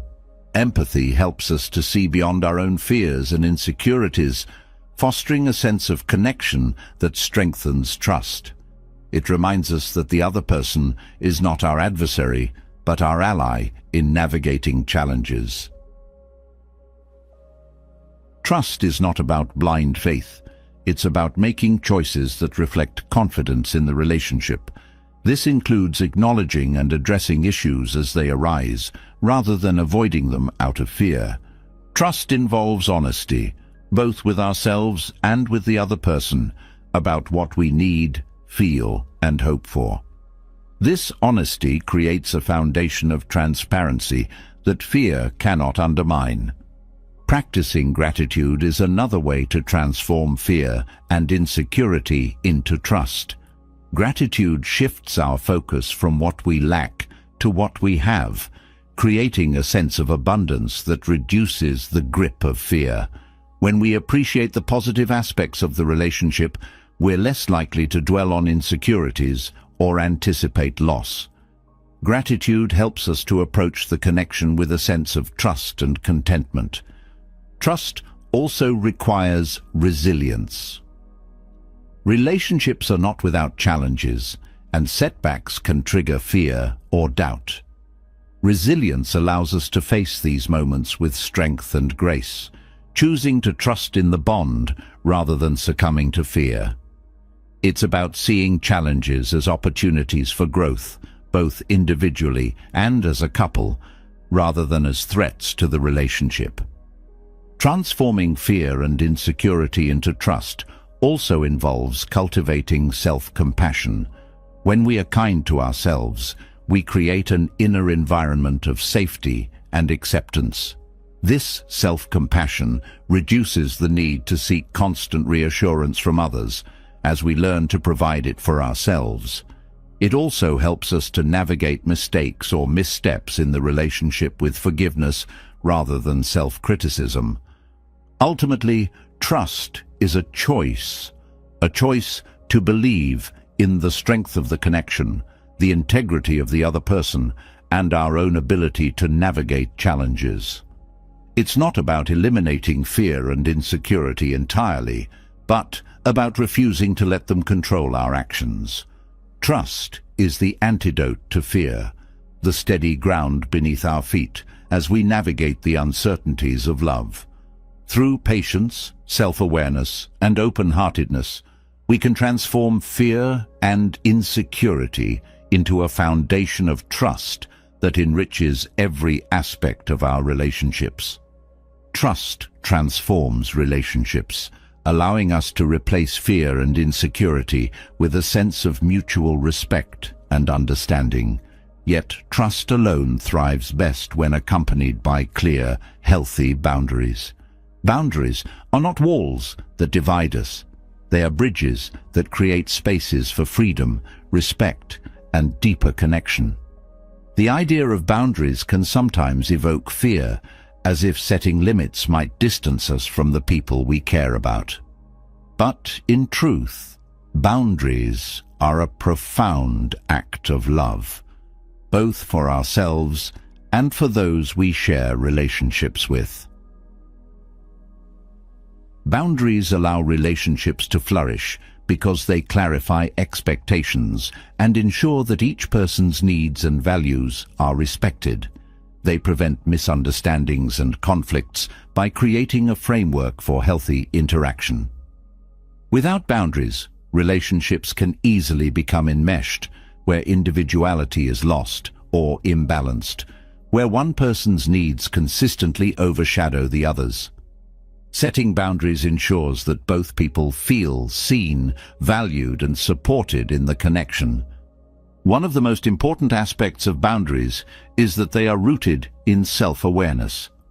To set meaningful boundaries, we must first understand our own needs, values, and limits. This requires reflection and honesty with ourselves about what feels comfortable, what feels overwhelming, and where we draw the line. Self-awareness helps us communicate our boundaries clearly and confidently, without guilt or defensiveness. Boundaries are not about rejecting others. They are about protecting what is most important to us. When we set a boundary, we are not saying, "I don't care about you." We are saying, "I care about this relationship, and I want it to be healthy and sustainable." This perspective shifts the focus from restriction to connection, showing that boundaries are a way to nurture the relationship rather than distance ourselves from it. In relationships, boundaries create a balance between togetherness and individuality. They allow each person to maintain their sense of self while also fostering a strong connection. This balance is essential for healthy relationships, as it prevents dependency and ensures that both individuals have the space to grow and pursue their passions. When boundaries are respected, they create a foundation of trust and respect that strengthens the bond. One common misconception about boundaries is that they are rigid or inflexible. In reality, boundaries are dynamic and can evolve over time as the relationship grows and changes. What feels comfortable today may shift as circumstances or needs change, and it's important to revisit and adjust boundaries as necessary. This flexibility shows that boundaries are not about control, but about creating a relationship that works for both people. Communicating boundaries is a key part of the process, and this requires both clarity and compassion. When expressing a boundary, it's important to be direct and specific, explaining what you need and why it matters to you. At the same time, it's essential to approach the conversation with kindness, showing that your intention is to strengthen the relationship rather than create distance. This balance between firmness and empathy helps the other person understand and respect your perspective. Listening is equally important when it comes to boundaries. Just as we need to express our own needs, we must also be willing to hear and honor the boundaries of others.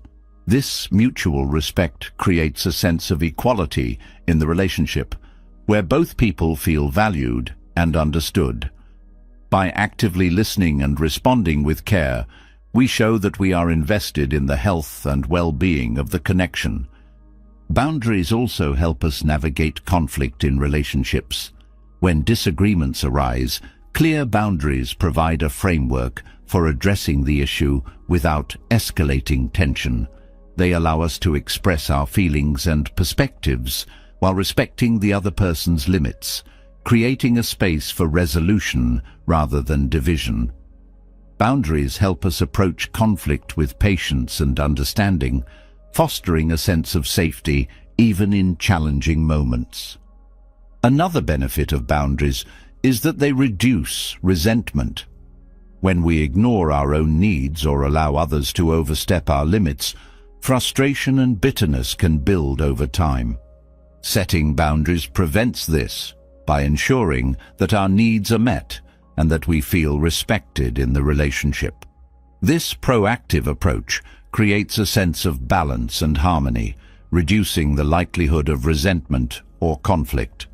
Boundaries also play a crucial role in maintaining emotional energy. Relationships that lack boundaries can become draining, as we give more than we have to offer or take on responsibilities that are not ours to bear. Healthy boundaries ensure that we have the energy and capacity to show up fully in the relationship without feeling overwhelmed or depleted. They help us to prioritize self-care, which in turn allows us to care for others more effectively. Boundaries are also an expression of self-respect. When we set and uphold boundaries, we are affirming our own worth and showing that we value our needs and well-being. This self-respect inspires others to treat us with the same level of care and consideration, creating a culture of mutual respect in the relationship. Boundaries are not about demanding respect from others, but about modeling it for ourselves. Trust and boundaries go hand in hand. By setting boundaries, we show that we trust the other person to honor our needs and respect our limits. At the same time, boundaries create an environment where trust can grow, as they provide clarity and prevent misunderstandings. This reciprocal relationship between trust and boundaries strengthens the foundation of the connection, making it more resilient and fulfilling. Boundaries also allow us to love more authentically. When we set boundaries, we are not hiding our true selves or suppressing our needs. We are expressing them openly and honestly. This authenticity deepens the connection, as it creates a relationship that is built on truth rather than pretense. By being clear about what we need, we give the other person the opportunity to know and love us for who we truly are. Boundaries are not about creating distance, but about creating clarity. They help us to navigate the complexities of relationships with intention and care, ensuring that both people feel valued and supported. By setting and respecting boundaries, we create a space where love can thrive, free from resentment, misunderstanding, or imbalance. Setting boundaries can feel uncomfortable at first, especially if we are not used to advocating for our own needs. However, this discomfort is often a sign of growth.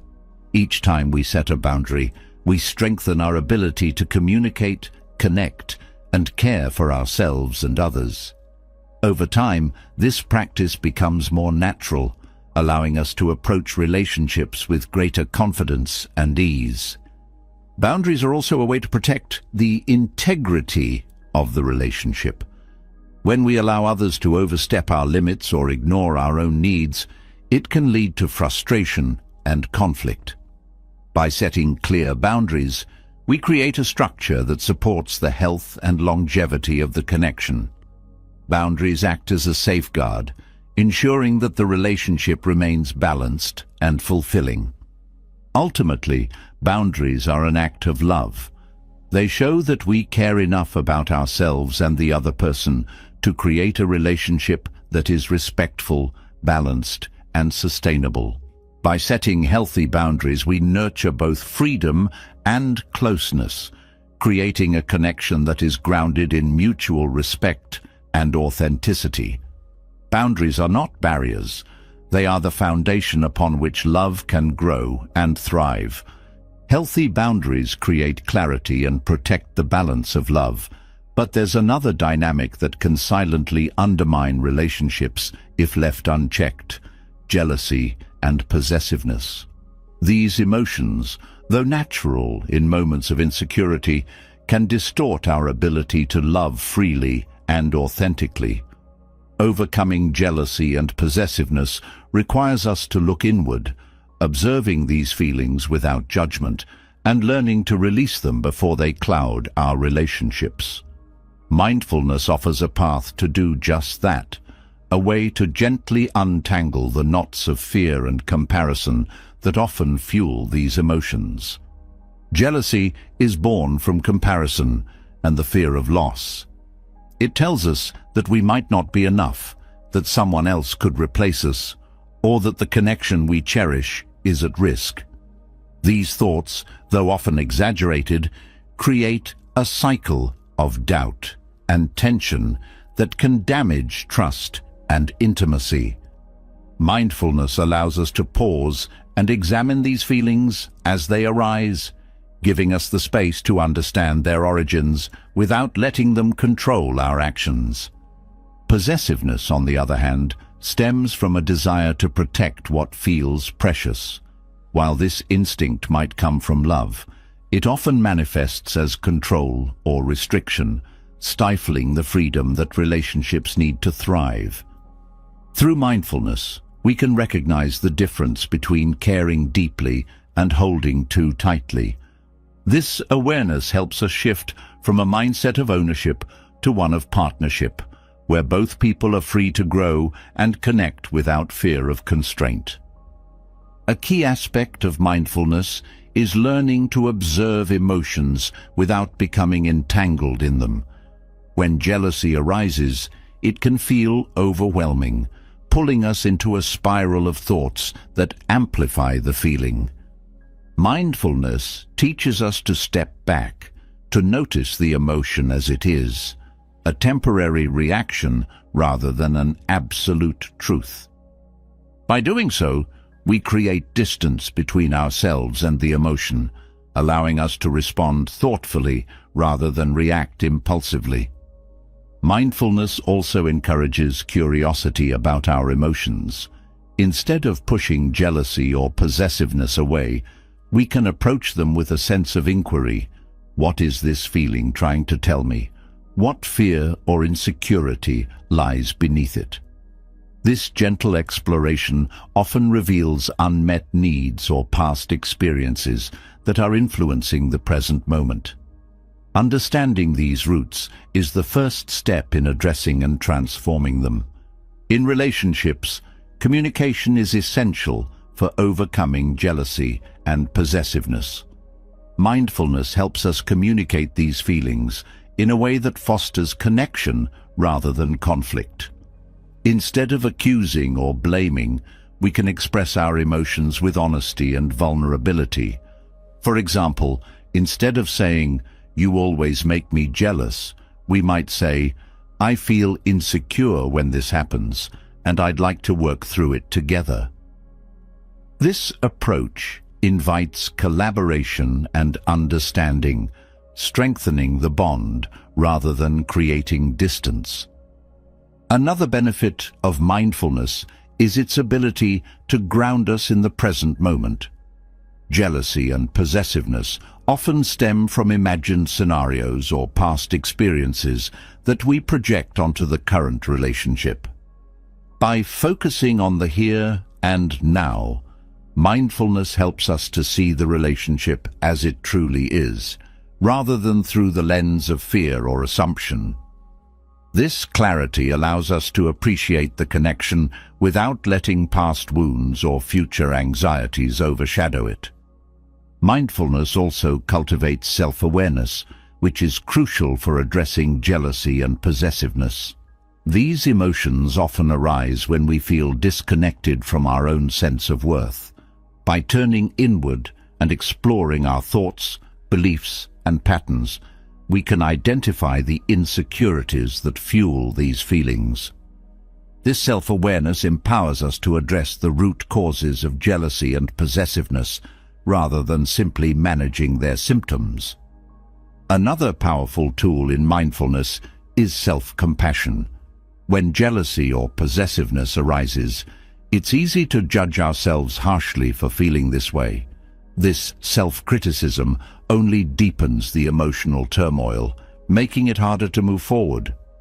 Self-compassion, however, allows us to approach these emotions with kindness and understanding, recognizing that they are part of the human experience. This gentleness creates a safe space for healing and growth. Practicing gratitude is another way mindfulness can help us overcome jealousy and possessiveness. Gratitude shifts our focus from what we fear to lose to what we already have, creating a sense of abundance and contentment. By appreciating the positive aspects of the relationship, we reduce the grip of fear and comparison, fostering a sense of trust and security. Letting go of control is a significant step in addressing possessiveness. Relationships are not about owning or managing another person's choices. They are about supporting and celebrating each other's individuality. Mindfulness helps us recognize when we are trying to control the relationship and guides us to release this need. This letting go doesn't mean detachment, but rather an embrace of trust, allowing the relationship to flourish naturally. Mindfulness also encourages us to focus on our own growth and fulfillment. When we become overly focused on the relationship as our sole source of happiness, jealousy and possessiveness can intensify. By nurturing our passions, interests and self-care, we create a sense of wholeness that reduces the need to cling or compare. This self-reliance enriches the relationship as it allows us to bring our best selves to the connection. Empathy is another quality that mindfulness fosters, helping us to understand the other person's perspective. When jealousy or possessiveness arises, it's easy to become consumed by our own emotions and lose sight of the other person's feelings. Mindfulness encourages us to step into their shoes, to consider their experiences and intentions with compassion. This shift in perspective often diffuses tension and strengthens the bond. One of the most transformative aspects of mindfulness is its ability to teach us impermanence. Relationships, like all things in life, are dynamic and ever-changing. Jealousy and possessiveness often stem from a desire to hold on to what feels secure, but this desire is rooted in the illusion of permanence. Mindfulness helps us to embrace change as a natural part of love, allowing us to cherish the connection without fearing its evolution. Another practice that mindfulness encourages is detachment from outcomes.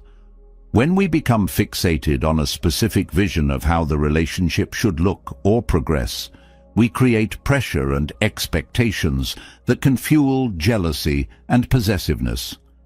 Mindfulness invites us to release these attachments, focusing instead on the present moment and the shared experiences that make the relationship meaningful.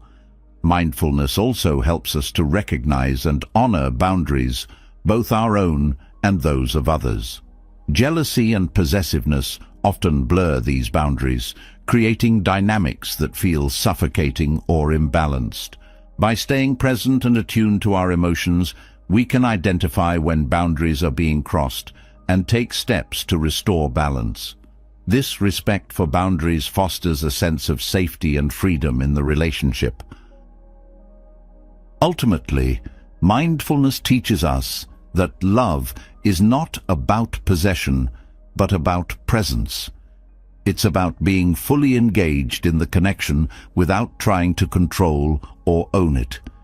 This presence allows us to appreciate the beauty of the relationship as it is, without letting fear or insecurity distort it.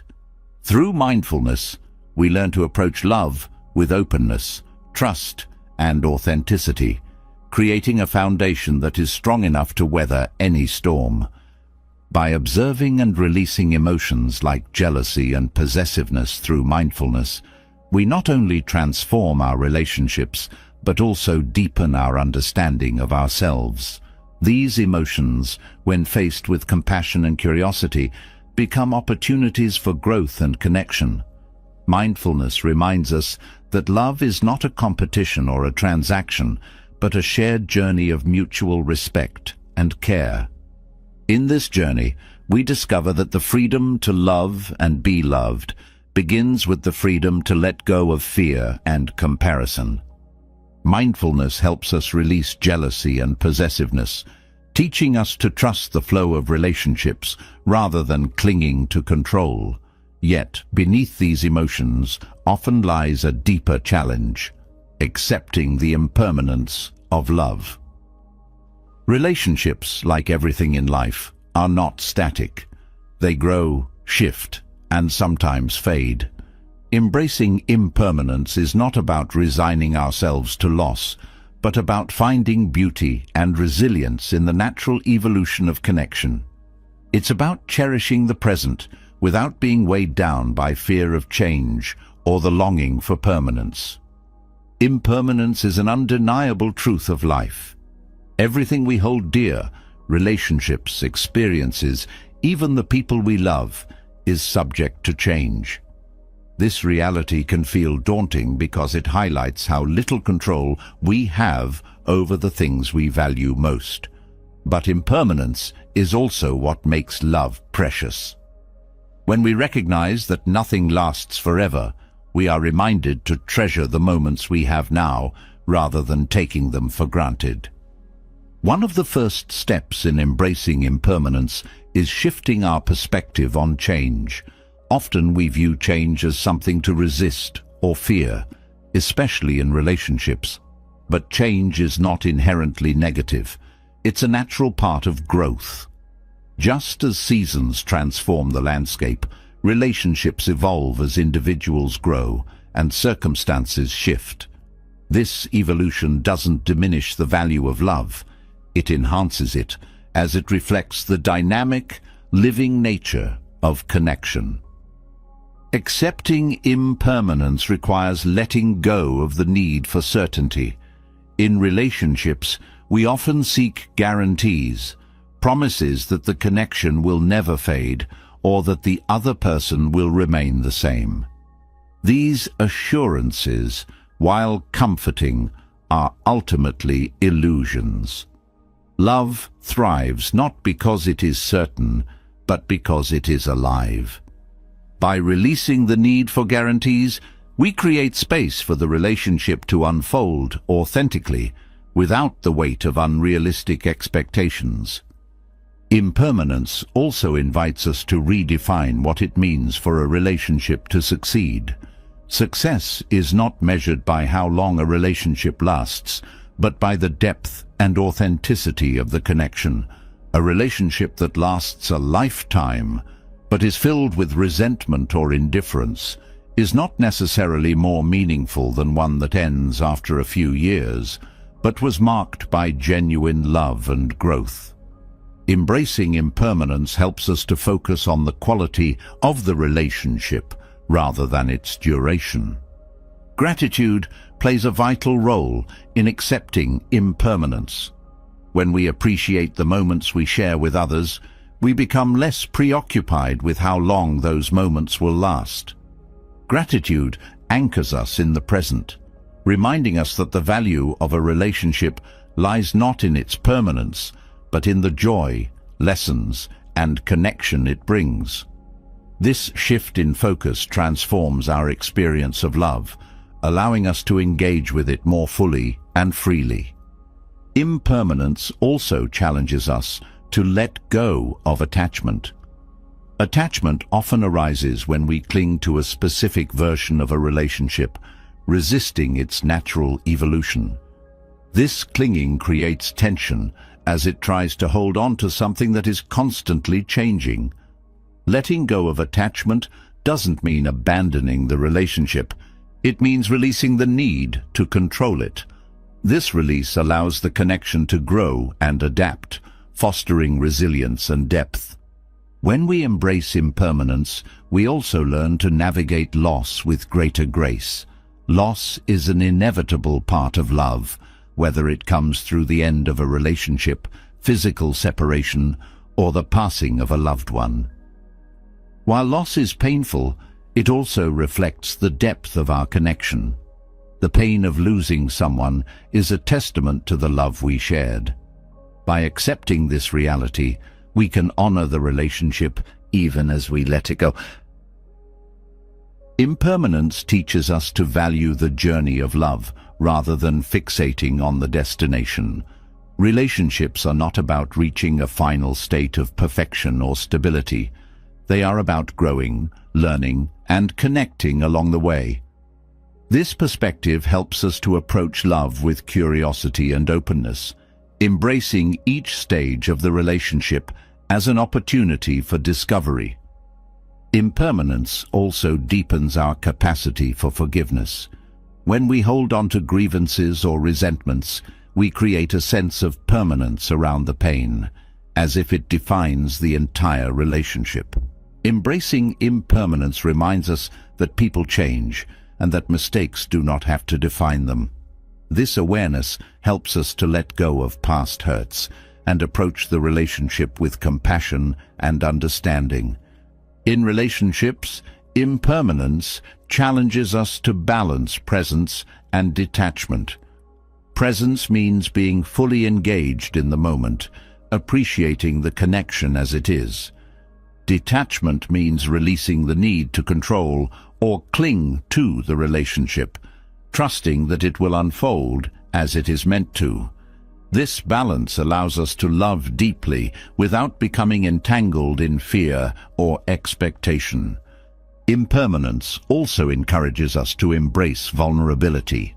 Loving someone means opening ourselves to the possibility of change and loss. This vulnerability can feel uncomfortable, but it is also what makes love meaningful. By embracing impermanence, we accept this vulnerability as a natural part of connection, allowing us to love more authentically and courageously. When we accept impermanence, we also become more resilient. Resilience doesn't mean avoiding pain or difficulty. It means facing them with strength and grace. Relationships will inevitably encounter challenges, and the ability to adapt and grow through these moments is what sustains them. Embracing impermanence helps us to approach these challenges with a mindset of growth rather than resistance. Impermanence also fosters a sense of humility. It reminds us that we are not in control of everything, and that love, like life, is a gift rather than a guarantee. This humility deepens our appreciation for the people we care about, as it reminds us to cherish them while we have them. It also helps us to approach relationships with a spirit of gratitude rather than entitlement. In moments of difficulty, impermanence can offer comfort. When we face conflict or uncertainty in a relationship, it's easy to feel overwhelmed or discouraged. But impermanence reminds us that these moments, like all things, will pass. This awareness helps us to navigate challenges with patience and perspective, trusting that change can lead to growth and renewal. Impermanence also encourages us to focus on what truly matters. When we recognize that time is finite, we are less likely to get caught up in trivial concerns or superficial expectations. Instead, we prioritize the aspects of the relationship that bring joy, connection, and meaning. This focus creates a sense of alignment and purpose, enriching the relationship and deepening our sense of fulfillment. Ultimately, embracing impermanence is an act of love. It allows us to appreciate the present without being consumed by fear of the future or regret for the past. It teaches us that love is not about possession or permanence, but about presence and connection. By accepting the natural evolution of relationships, we create space for love to thrive, free from the weight of clinging or resistance. In this acceptance, we discover a deeper, more resilient form of love. One that is grounded in gratitude, trust, and the beauty of impermanence. Embracing impermanence teaches us to cherish the fluidity of love, to accept its natural changes, and to honor the moments it brings without clinging to guarantees. From this foundation of acceptance, another profound practice emerges: the art of loving freely. Loving freely is not about detachment from care or commitment, but rather about giving love without strings, conditions, or expectations. It is about offering your heart without waiting for something in return, finding joy in the act of loving itself. Love, when tied to expectations, becomes a transaction rather than a gift. Expectations create a quiet tension in relationships, where the giver measures their actions against what they hope to receive. This dynamic shifts the focus from connection to outcome, and it can lead to frustration or disappointment when those expectations go unmet. Loving freely, however, releases this tension. It allows love to flow naturally, transforming it from a demand into an offering. It becomes an act of generosity rather than a means to an end. One of the most liberating aspects of loving freely is that it frees us from the weight of control. When we give love with expectations, we often try to shape the other person's response. We may look for validation, appreciation, or reciprocation, and when these responses don't align with our hopes, it can lead to resentment. Loving freely removes this pressure. It allows us to focus on the joy of giving rather than the uncertainty of receiving, fostering a sense of freedom and authenticity in the relationship. Loving freely also deepens the quality of our connections. When love is offered without conditions, it creates an environment of trust and safety. The other person feels valued for who they are, rather than for how well they meet our expectations. This unconditional acceptance encourages openness and vulnerability, strengthening the bond between both people. To love freely requires a shift in mindset. It means moving from a focus on scarcity to one of abundance. Scarcity tells us that love is limited, that by giving we risk losing something or being left with less. Abundance, however, reminds us that love is not a finite resource. The more we give, the more it grows, within us and in the connections we nurture. This shift allows us to love with a sense of generosity and courage, without fear of depletion. Loving freely also invites us to examine our own needs and motivations. Sometimes, the expectations we attach to love stem from unmet needs or insecurities. For example, we might give affection in the hope of feeling valued or appreciated. By practicing self-awareness, we can identify these underlying motivations and address them within ourselves, rather than projecting them onto the relationship. This self-reflection creates a foundation of inner stability, from which we can offer love freely and authentically. Another powerful aspect of loving freely is the way it transforms conflict. When love is tied to expectations, disagreements can feel like a threat to the relationship, as if the balance of giving and receiving has been disrupted. Loving freely, however, shifts the focus from keeping score to understanding and connection. It allows us to approach conflict with curiosity and compassion, prioritizing the relationship over the need to be right or validated. Loving freely also teaches us to let go of outcomes. Often, we give love with the hope of achieving a specific result, whether it's deepening the relationship, resolving a conflict, or influencing the other person's behavior. While these intentions may come from a place of care, they can also create pressure and limit the natural flow of the connection. Loving freely means trusting the process of love, releasing the need for control, and accepting the outcome, whatever it may be. This practice of offering love without expectations doesn't mean neglecting our own needs or becoming a martyr. Loving freely is not about sacrificing our well-being for the sake of others. It's about balancing generosity with self-care.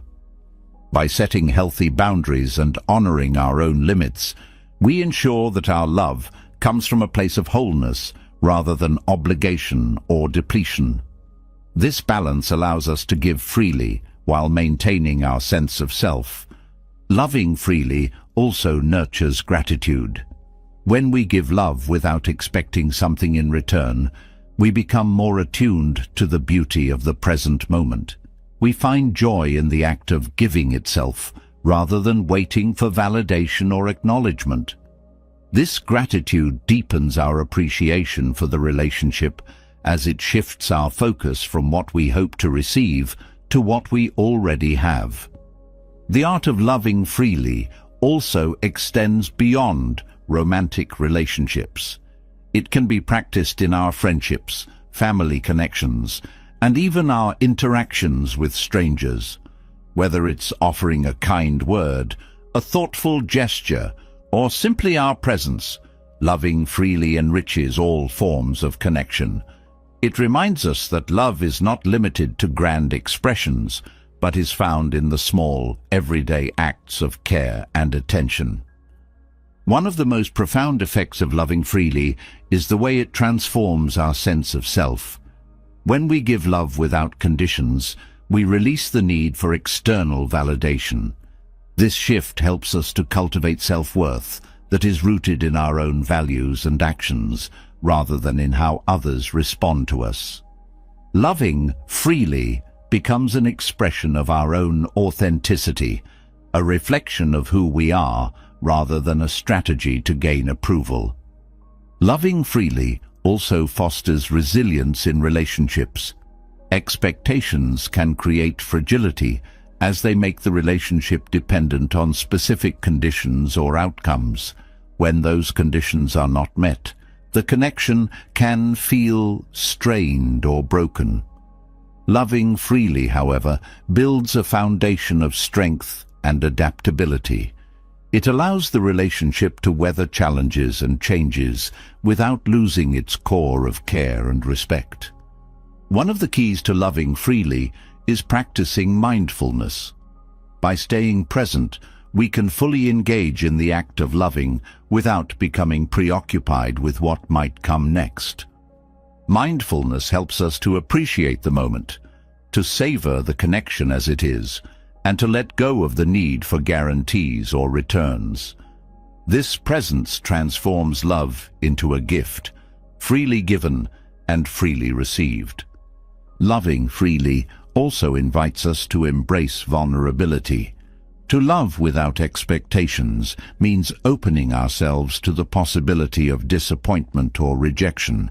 This vulnerability can feel uncomfortable, but it is also what makes love meaningful. By embracing this openness, we create space for deeper connection and intimacy, as we are no longer holding back out of fear. The art of loving freely is a practice, not a destination. It requires patience, self-awareness, and a willingness to grow. Each time we choose to love without expectations, we strengthen our ability to give and connect authentically. Over time, this practice becomes a way of being, one that transforms not only our relationships, but also our understanding of love itself. Loving freely is a powerful expression of freedom. Freedom from the weight of expectations, the need for control, and the fear of loss. It allows us to love wholeheartedly without reservation or hesitation. In this freedom, we discover a deeper, more enduring joy, as we find that the act of loving is its own reward. Through the art of loving freely, we learn that love is not about what we get, but about what we give. And in this giving, we find a boundless source of connection and fulfillment. Loving freely teaches us the beauty of giving without expectations, creating relationships that thrive on authenticity and mutual respect. Yet, even in the most generous expressions of love, there is another essential balance to maintain: preserving independence while fostering meaningful connection. Love, when misunderstood, can sometimes blur the lines of individuality, leaving one's sense of self overshadowed by the bond. True connection, however, doesn't demand the sacrifice of independence. Instead, it thrives when two complete individuals come together, enriching each other's lives without losing themselves. Maintaining independence in a relationship begins with self-awareness. It's about understanding who you are, what you value, and what drives you. This awareness acts as an anchor, keeping you grounded in your individuality while navigating the tides of connection. Without this sense of self, it's easy to become overly influenced by the relationship, leading to a loss of personal identity. By staying connected to your own passions, values, and goals, you ensure that your individuality remains intact. Independence is not about isolation or self-reliance to the exclusion of others. It's about cultivating a life that is fulfilling on its own, where your happiness and sense of purpose don't depend entirely on the relationship. This self-sufficiency allows you to approach the connection from a place of abundance rather than need, offering your presence and care without the pressure of making the other person responsible for your well-being. Connection, on the other hand, is the bridge that allows two individuals to share their lives meaningfully. It's about creating a space where both people feel valued, supported, and understood. Balancing connection and independence means weaving these two elements together, ensuring that the bond enhances your life without consuming it. This balance creates a dynamic relationship where both people can grow individually and together. One of the challenges in balancing independence and connection is managing boundaries. Independence requires space to pursue your own interests and maintain your identity, while connection involves sharing and intertwining parts of your life with another person. Boundaries help to define where one ends and the other begins, ensuring that both individuals feel respected and free. Clear communication about these boundaries fosters understandings and prevents misunderstandings. Balancing independence and connection also involves mutual respect.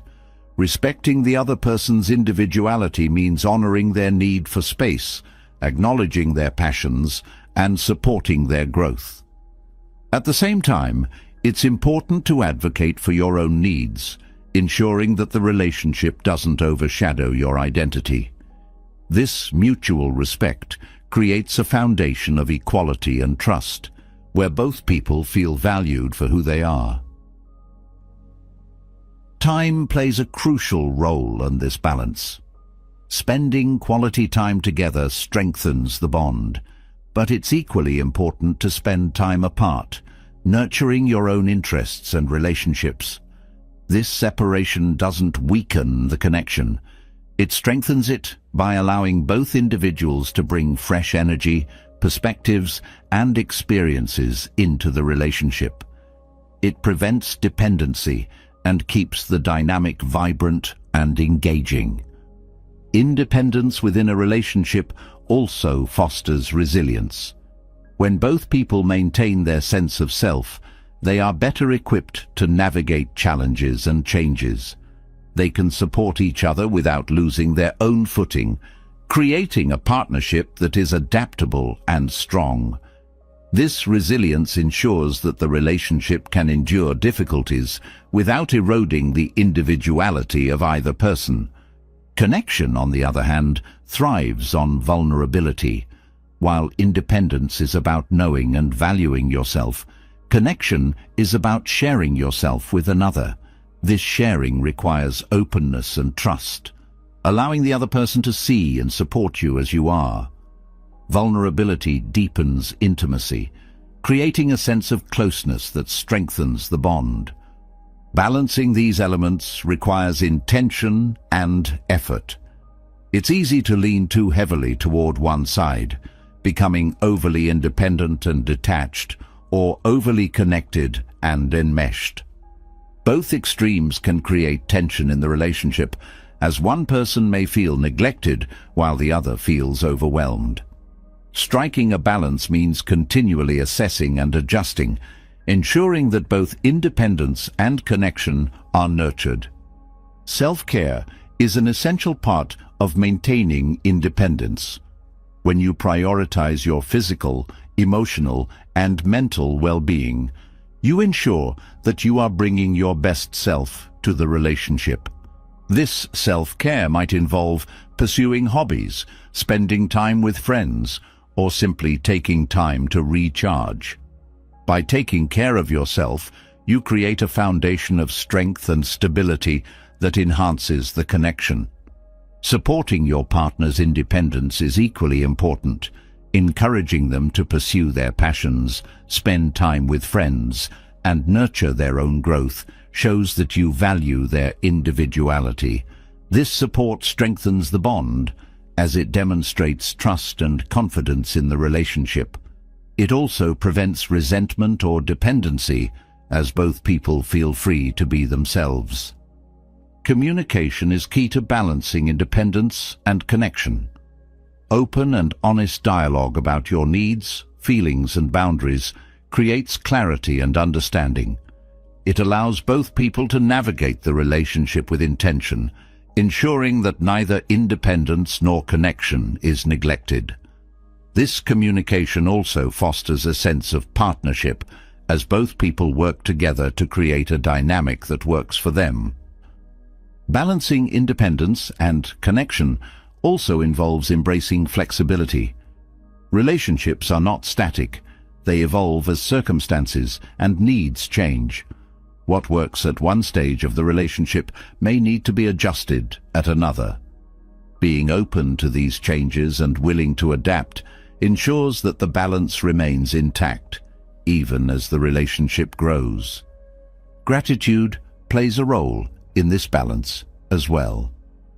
Appreciating the other person for who they are, rather than trying to mold them into who you want them to be, creates a sense of freedom and acceptance. Gratitude helps to focus on the positive aspects of the relationship, fostering a sense of connection without diminishing individuality. Independence and connection are not opposing forces. They are complementary elements of a healthy relationship. Independence provides the foundation of self-awareness and strength, while connection adds depth and meaning. Together, they create a partnership that is both supportive and empowering, allowing both people to thrive. Balancing these elements is not always easy, but it is deeply rewarding.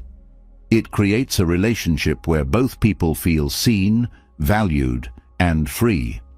It fosters growth, resilience, and intimacy, transforming the connection into a source of joy and inspiration. By maintaining your sense of self while fostering meaningful bonds, you create a relationship that enriches your life and supports your journey. This balance is not just a practice, it is an art, one that brings harmony and fulfillment to both individuals and the connection they share. Balancing independence and connection creates a relationship where both individuals thrive together while preserving their own identities.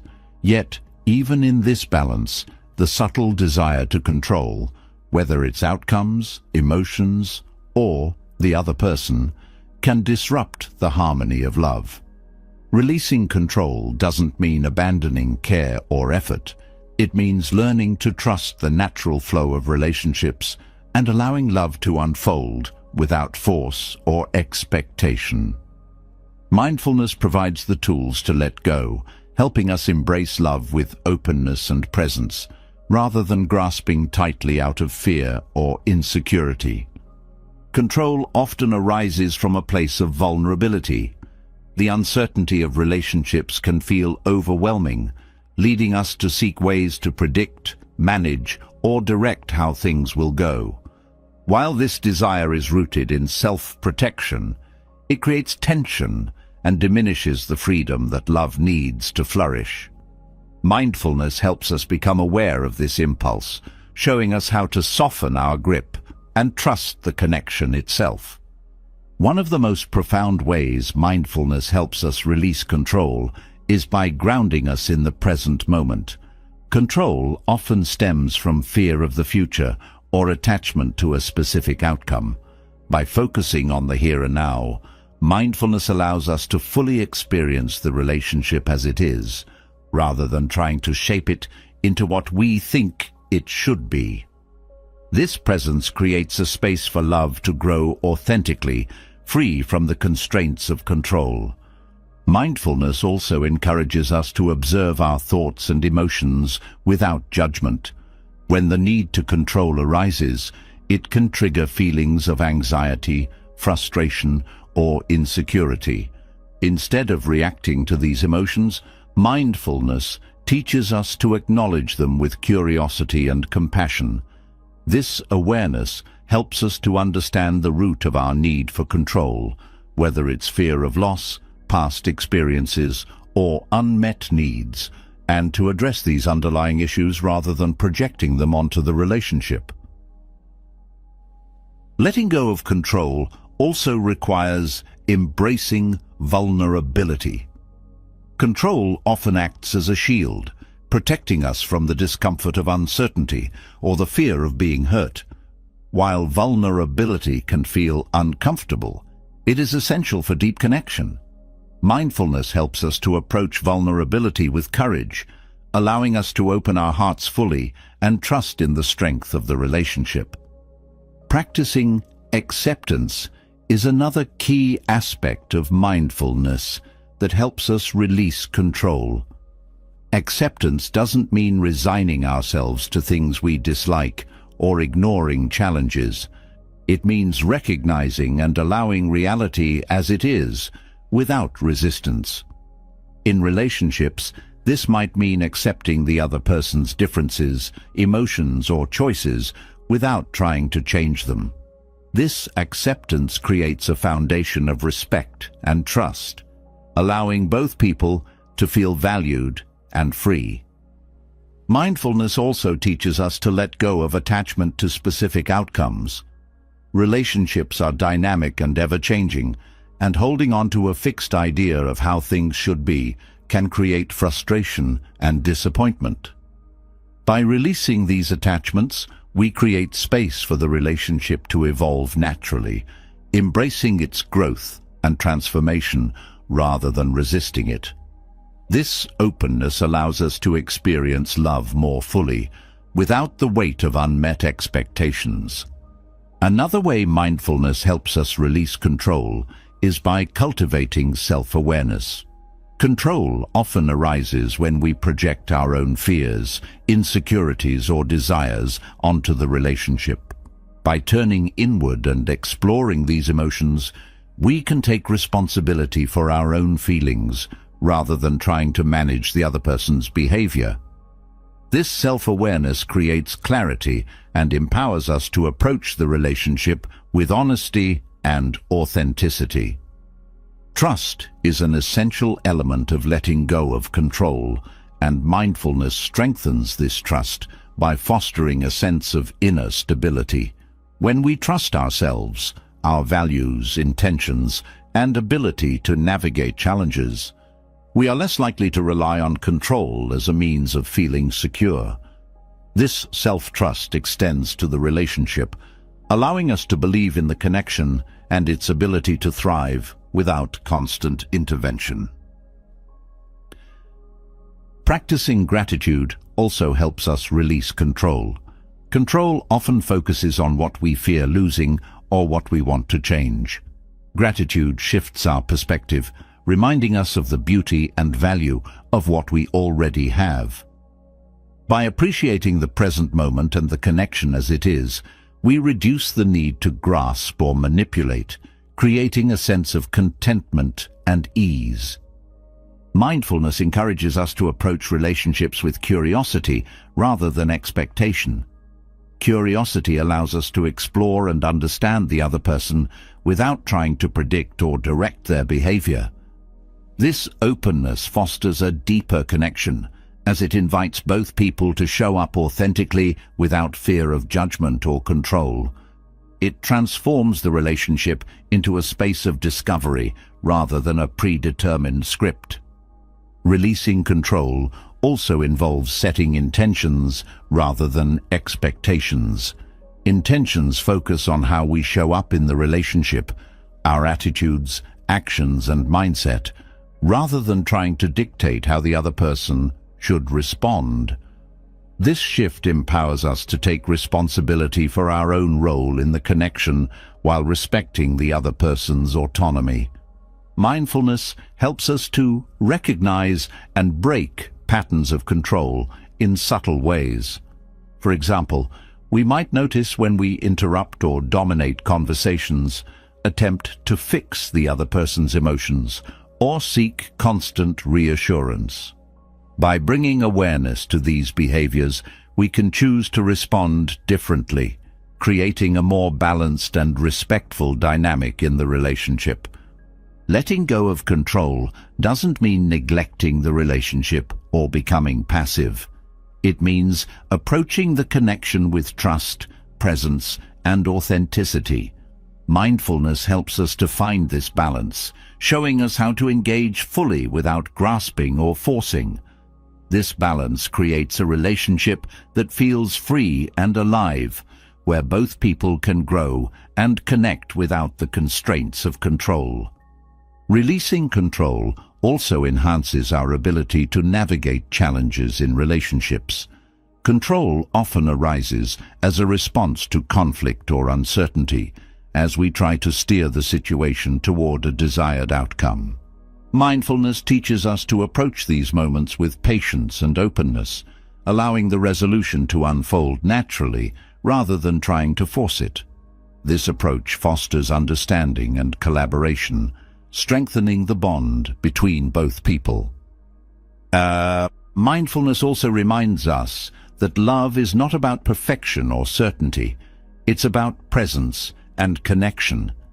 By letting go of control, we allow the relationship to be a reflection of both people's true selves, rather than a projection of our own fears or desires. This authenticity creates a deeper and more meaningful connection, as it is grounded in mutual respect and trust. Ultimately, releasing control in love is an act of freedom, for both ourselves and the relationship. It allows us to approach love with an open heart, embracing its beauty and complexity without fear or resistance. Through mindfulness, we learn to trust the flow of connection, finding joy in the present moment and the journey it unfolds. This practice transforms love into a space of acceptance, where both individuals can thrive and grow together in harmony. Letting go of control frees relationships to grow naturally, fostering trust and authenticity. Yet, as we embrace practices like detachment, a quieter but deeply personal challenge often emerges: the weight of guilt. Detachment, though rooted in love and respect, is frequently misunderstood. It can feel like turning away from care or commitment, even when it's about creating space for healthier connections. Navigating guilt while practicing detachment requires clarity, compassion, and a deeper understanding of what detachment truly means in relationships. Guilt often arises because detachment is mistakenly equated with indifference or coldness. This misconception can leave us questioning whether stepping back or releasing expectations makes us less caring. In reality, detachment is the opposite of disengagement. It is a conscious act of loving with freedom, without trying to control or cling. It allows us to honor the other person's individuality and journey while maintaining our own sense of balance and self-respect. One of the first steps in addressing guilt is redefining what detachment means. Detachment does not mean abandoning care, love, or support. It means letting go of the need to dictate or shape the relationship according to our desires. It means trusting that the connection will thrive on mutual respect and authenticity, rather than being held together by control or dependency. This shift in perspective helps to dissolve guilt by showing that detachment is a form of love, not a rejection of it. Guilt often stems from internalized beliefs about responsibility in relationships. We may feel that it's our duty to ensure the other person's happiness or to meet all their needs. While care and support are integral to relationships, taking full responsibility for someone else's emotions or outcomes places an unrealistic burden on ourselves. Mindfulness helps us to recognize these patterns, showing that our role is not to carry the relationship alone, but to share it in a way that respects both people's autonomy. Practicing self-compassion is essential in navigating guilt. Guilt often feeds on harsh self-judgment, making us feel like we're failing or falling short. Self-compassion invites us to approach these feelings with kindness and understanding, recognizing that choosing detachment is not about failing, but about fostering healthier dynamics. This gentleness helps us to move through guilt without being consumed by it, creating space for growth and reflection. Detachment can sometimes trigger guilt because it challenges societal or cultural expectations about relationships. Many of us are taught that love means sacrifice and that putting ourselves first is selfish. These beliefs can make detachment feel like a betrayal of the relationship, even when it's necessary for its health. By questioning these narratives and embracing a more balanced view of love, we can release the guilt tied to outdated or harmful expectations. Communication plays a vital role in navigating guilt while practicing detachment. When we choose to step back or set boundaries, explaining our intentions can help to alleviate misunderstandings. Sharing that our goal is to create a healthier and more respectful connection shows that detachment is not about pulling away, but about building a stronger foundation. This transparency fosters trust and reduces the likelihood of guilt or resentment. Guilt often thrives on fear of being misunderstood, of causing pain, or of losing the relationship. Addressing these fears requires courage and a willingness to trust in the strength of the connection. By focusing on the long-term benefits of detachment, such as mutual growth and respect, we can find reassurance that our choices are rooted in love and care. This perspective helps to quiet the voice of guilt, replacing it with confidence and clarity. Another way to navigate guilt is by focusing on the outcomes of detachment. Detachment creates space for authenticity, growth, and balance, which ultimately strengthen the relationship. Reflecting on these positive effects helps to shift the focus from short-term discomfort to long-term well-being, making it easier to move past guilt and embrace the practice with confidence. Detachment also requires such trust to the other person's resilience.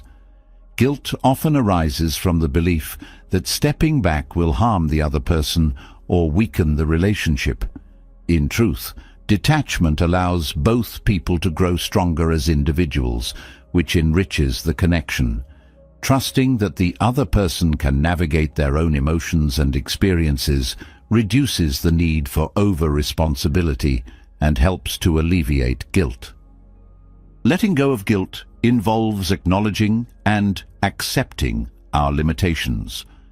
We cannot be everything for someone else, and trying to do so often leads to burnout or resentment. Recognizing that detachment is an act of self-care, as well as a way to respect the other person's journey, helps to release the guilt tied to unrealistic expectations of ourselves. Gratitude is another powerful tool for navigating guilt. By focusing on the positive aspects of the relationship and the growth that detachment brings, we can shift our perspective from guilt to appreciation. Gratitude reminds us of the love and care that underpin our choices, helping to replace self-doubt with confidence and peace. Mindfulness helps us to stay present with guilt without letting it overwhelm us. When guilt arises, mindfulness invites us to observe it with curiosity and compassion, rather than reacting impulsively or suppressing it. This awareness allows us to explore the roots of guilt, understand its message, and respond in a way that aligns with our values and intentions. Detachment also involves letting go of perfectionism. Guilt often arises when we hold ourselves to impossible standards, expecting to navigate relationships without ever causing discomfort or conflict. Embracing the reality that relationships are complex and that growth sometimes involves discomfort helps to release the guilt tied to these unrealistic expectations. It reminds us that imperfection is not failure, but a natural part of connection. Practicing detachment with intention helps to alleviate guilt. By staying clear about our reasons for choosing detachment and the outcomes we hope to achieve, we can approach the practice with confidence and purpose. This intentionality reduces the likelihood of second-guessing ourselves or succumbing to guilt, as it reinforces that our choices are guided by love and care. Navigating guilt requires patience. Guilt is a deeply ingrained emotion, and releasing it takes time and practice. Each step we take toward detachment helps to build trust in ourselves and the relationship, gradually replacing guilt with a sense of freedom and clarity. By staying committed to the practice and approaching ourselves with compassion, we can navigate guilt with grace, transforming it into an opportunity for growth and connection. Detachment, when embraced fully, becomes a powerful act of love, both for ourselves and for the people we care about. Detachment, when embraced with clarity and compassion, liberates us from guilt and creates space for deeper authenticity in relationships. But this is only the beginning of what love can offer when practiced with openness and freedom. Loving as a practice of growth and freedom transforms relationships from spaces of dependency into pathways of mutual evolution. It invites us to explore how letting go of attachment enhances emotional resilience, deepens intimacy, and allows both individuals to flourish independently and together. Love rooted in freedom is not bound by fear or need. It thrives on trust, respect, and the willingness to see each other as whole and evolving individuals. This form of love challenges us to step away from possessiveness and control, replacing them with a commitment to nurture each other's growth. By loving in this way, we create a connection that is not about holding on, but about walking alongside one another in mutual support. Practicing love as growth begins with a mindset shift. Traditional ideas of love often emphasize permanence and exclusivity, creating pressure to maintain a specific dynamic at all costs. This perspective can lead to stagnation, as both individuals become confined by the fear of change. Embracing love as a practice of growth, however, means welcoming evolution as a natural and enriching part of the relationship. It allows love to adapt and flourish, reflecting the ever-changing nature of life. This practice also encourages self-awareness. Growth within love starts with understanding our own patterns, needs, and aspirations.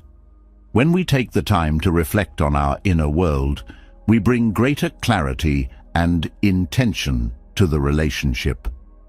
Self-awareness allows us to communicate openly and honestly, creating a foundation of trust and understanding. It also helps us to recognize when attachment or fear is holding us back, allowing us to choose love rooted in freedom instead. Emotional freedom within love is not about distancing ourselves, but about releasing the barriers that prevent genuine connection. When we let go of attachment, we remove the weight of expectations that often cloud relationships. This creates space for vulnerability and openness, where both people feel free to express their true selves without fear of judgment or rejection. Emotional freedom fosters a sense of safety and intimacy that strengthens the bond. Loving with freedom also means celebrating individuality. Each person brings their own experiences, dreams, and passions to the relationship, and honoring these differences enriches the connection. Instead of trying to merge identities or control each other's choices, love as growth allows both people to shine in their uniqueness. This celebration of individuality creates a dynamic and inspiring partnership where both feel valued and respected. Freedom in love also encourages us to embrace uncertainty. Relationships, like all aspects of life, are unpredictable, and trying to control every aspect of them often leads to frustration and disconnection. By accepting the unknown, we cultivate trust in the relationship's ability to navigate challenges and changes. This trust allows love to thrive, even in the face of uncertainty, as it is rooted in faith rather than fear. Practicing love as growth also involves active listening. Truly hearing the other person's thoughts, feelings, and experiences deepens understanding and connection. It shows that we value their perspective and are committed to supporting their journey. This practice of listening creates a relationship where both people feel seen and heard, fostering a sense of mutual respect and care. Loving with freedom also means being willing to let go when necessary. Sometimes, growth within a relationship requires space or even separation. While this can be painful, it is also a profound act of love to release someone in order to honor their path. Letting go does not diminish the connection. It honors its truth and creates the possibility for continued growth, whether together or apart. Another aspect of lovers' freedom is nurturing resilience. Relationships are not free from challenges, and growth often involves discomfort or conflict. Loving with freedom means approaching these moments with patience and a willingness to learn. It involves seeing challenges as opportunities for growth rather than as threats to the relationship.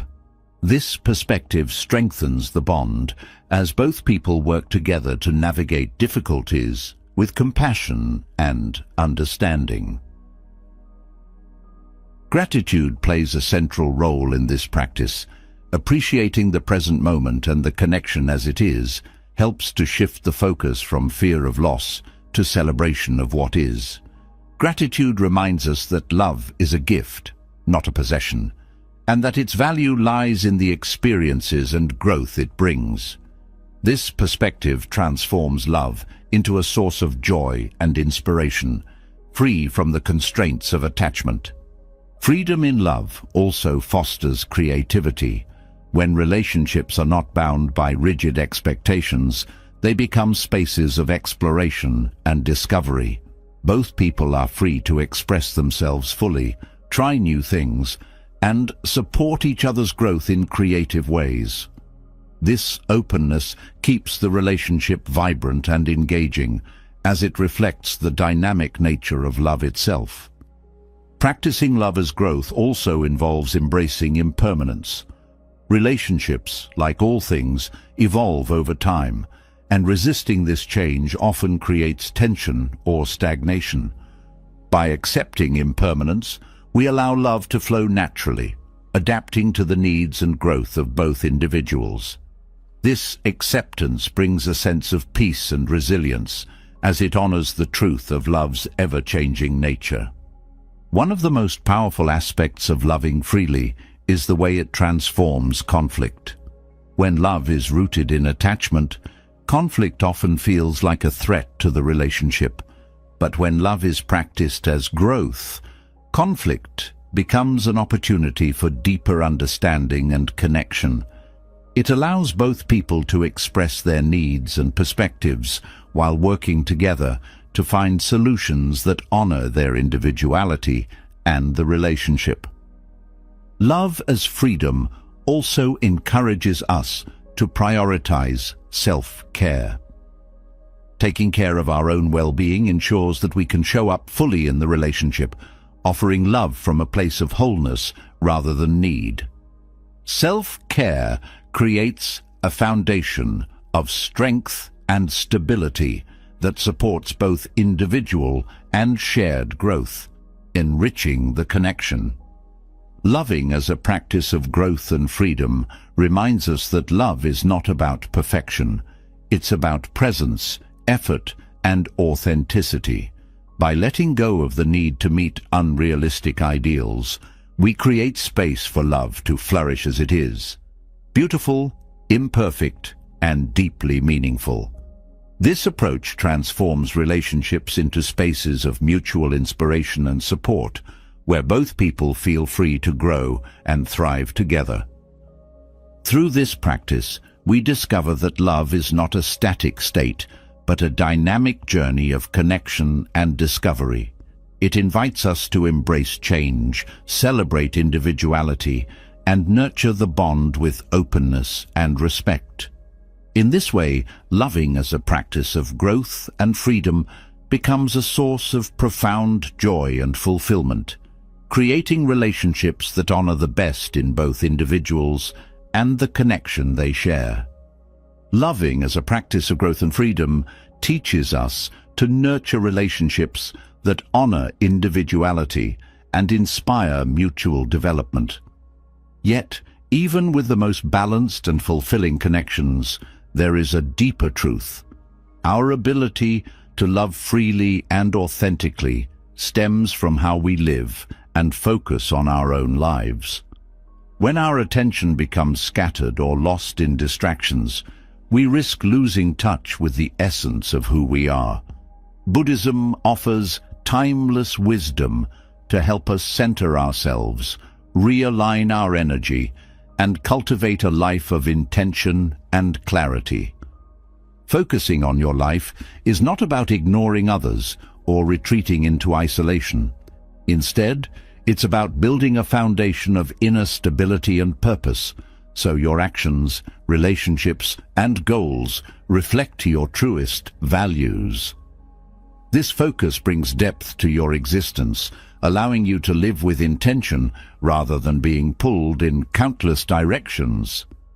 It is a practice of being present, of connecting with the flow of life without being overwhelmed by its demands. Clarity begins with understanding your priorities. Life presents endless distractions, each vying for your time and energy. Without awareness, it's easy to become consumed by what feels urgent rather than what truly matters. Buddhism teaches the importance of mindful reflection, a practice that allows you to examine your choices and identify what aligns with your purpose. This clarity helps you say yes to what enriches your life and no to what drains it, creating a path that reflects your authentic self. Focusing on your life also requires cultivating mindfulness. When your mind is scattered, jumping between the past, future, and present, it becomes difficult to fully engage with your experiences. Mindfulness grounds you in the now, sharpening your attention and helping you connect deeply with each moment. This presence transforms even the simplest actions into opportunities for growth and fulfillment as you begin to approach life with curiosity and awareness. Buddhism encourages us to embrace simplicity as a way to focus on what truly matters. A cluttered life, whether physically, mentally, or emotionally, creates noise that drowns out clarity and purpose. Simplifying your life is not about deprivation, it's about making space for what brings you joy and meaning. This might involve letting go of unnecessary possessions, commitments, or habits that no longer serve you. In doing so, you free up energy and attention for what truly enriches your existence. Inner focus also involves addressing the habits of the mind. Negative thought patterns, such as worry, doubt, or self-criticism, can pull you away from your purpose and cloud your perception. Buddhism teaches the practice of observing your thoughts without judgment, allowing you to recognize unhelpful patterns and gently redirect your mind. This practice cultivates a sense of inner calm and clarity, helping you stay focused on what matters most. Gratitude is another powerful tool for centering your life. By appreciating what you already have, you shift your focus from lack to abundance. Gratitude helps you find fulfillment in the present, rather than constantly striving for something more. This practice deepens your connection to life, reminding you of the beauty and value in each moment. It also encourages you to align your actions with what truly brings you joy and contentment. Focusing on your life also means cultivating discipline. Discipline is not about rigid control, but about creating habits that support your goals and values. Buddhism emphasizes the importance of consistency and intention in building a life of meaning. By establishing daily practices such as meditation, mindful breathing, or journaling, you create a structure that supports your growth and keeps you connected to your purpose. Letting go of comparison is essential for maintaining focus. Constantly measuring yourself against others pulls your attention outward, away from your own path. Buddhism teaches that comparison creates suffering by fostering feelings of inadequacy or superiority. By focusing on your journey, you honor your unique experiences and growth, freeing yourself from the weight of external validation or judgment. Self-compassion is another cornerstone of focusing on your life. It's easy to become discouraged when progress feels slow or when challenges arise. Buddhism reminds us to approach ourselves with kindness, recognizing that growth is a gradual process. Self-compassion allows you to stay committed to your path, even in the face of setbacks, by fostering resilience and inner strength. Focusing on your life also involves cultivating a sense of purpose. Purpose is not necessarily a grand or fixed goal. It is the intention that guides your actions and choices. Buddhism encourages us to reflect on what brings meaning to our lives, whether it's caring for loved ones, pursuing creative passions, or contributing to the well-being of others. This sense of purpose provides direction, helping you navigate life with clarity and intention. Boundaries are essential for maintaining focus. Without boundaries, it's easy to become overwhelmed by the demands of others or the chaos of daily life. Buddhism teaches the importance of protecting your energy and time, allowing you to prioritize what aligns with your values. Setting boundaries is an act of self-respect and care, ensuring that your life remains balanced and centered. Mindful relationships play a vital role in focusing on your life. Surrounding yourself with people who support your growth and share your values creates an environment of encouragement and inspiration. At the same time, Buddhism reminds us to release relationships that drain or distract us, allowing space for connections that enrich our lives. This practice fosters a sense of harmony and alignment in your interactions.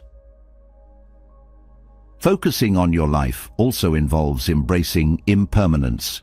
Change is an inherent part of existence, and clinging to what is familiar or comfortable can hinder growth. Buddhism teaches us to accept change with grace, using it as an opportunity for renewal and transformation. This perspective helps you to adapt and stay connected to your path, even as circumstances evolve. Creativity is another aspect of focus. Engaging in creative pursuits allows you to express your unique perspective and connect with your inner self. Buddhism encourages us to approach creativity with mindfulness, treating it as a practice of exploration and presence rather than perfection. This approach fosters joy and inspiration, enhancing your connection to life.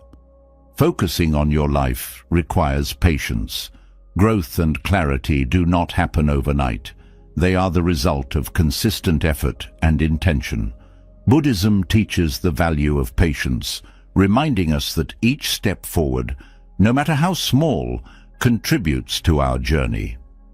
By staying committed and present, you build a life that reflects your values and aspirations. Focusing on your life is not a destination, but an ongoing practice. It is about staying true to yourself, aligning your actions with your purpose, and cultivating a sense of presence and gratitude. Through this practice, you create a life of meaning and fulfillment, one that allows you to navigate challenges with grace and embrace each moment fully. This focus not only enriches your own existence, but also deepens your ability to connect with and support others, creating a ripple of growth and harmony in the world around you. Focusing on your life brings clarity and purpose. But even with the best intentions, the mind can become an obstacle. Thoughts, if left unchecked, can create endless cycles of worry, distraction, or doubt, pulling you away from the present and clouding your ability to act with clarity. Learning to stop your thoughts from controlling you isn't about silencing the mind completely. It's about understanding its patterns and cultivating practices that help you regain mastery over your inner world. Through Buddhist teachings and Zen wisdom, there are profound yet practical ways to navigate your thoughts with peace and awareness. The mind is a powerful tool, but it can also be unruly. When thoughts dominate, they can distort reality, turning small worries into insurmountable problems or replaying past regrets that no longer serve you. Buddhism teaches that the mind is like a restless monkey, leaping from one branch to another, never staying still. To free yourself from its grip, you must learn to observe its movements without being entangled by them. Observation creates a critical distance, allowing you to witness thoughts for what they are, fleeting moments rather than absolute truths. Mindfulness is one of the most effective ways to reclaim control over your thoughts. By anchoring yourself in the present moment, you reduce the power of thoughts that pull you into the past or future. Mindfulness doesn't mean banishing thoughts. It means noticing them without judgment and gently bringing your attention back to the here and now. This practice is like training a wandering dog to stay by your side, not through force, but with consistent, gentle guidance. Buddhism emphasizes the importance of understanding the impermanence of thoughts. No matter how overwhelming a thought may feel, it is not permanent. It will pass, like clouds moving across the sky. By reminding yourself of this impermanence, you reduce the urge to react impulsively or cling to the thought. Instead, you allow it to come and go naturally, without giving it more weight than it deserves.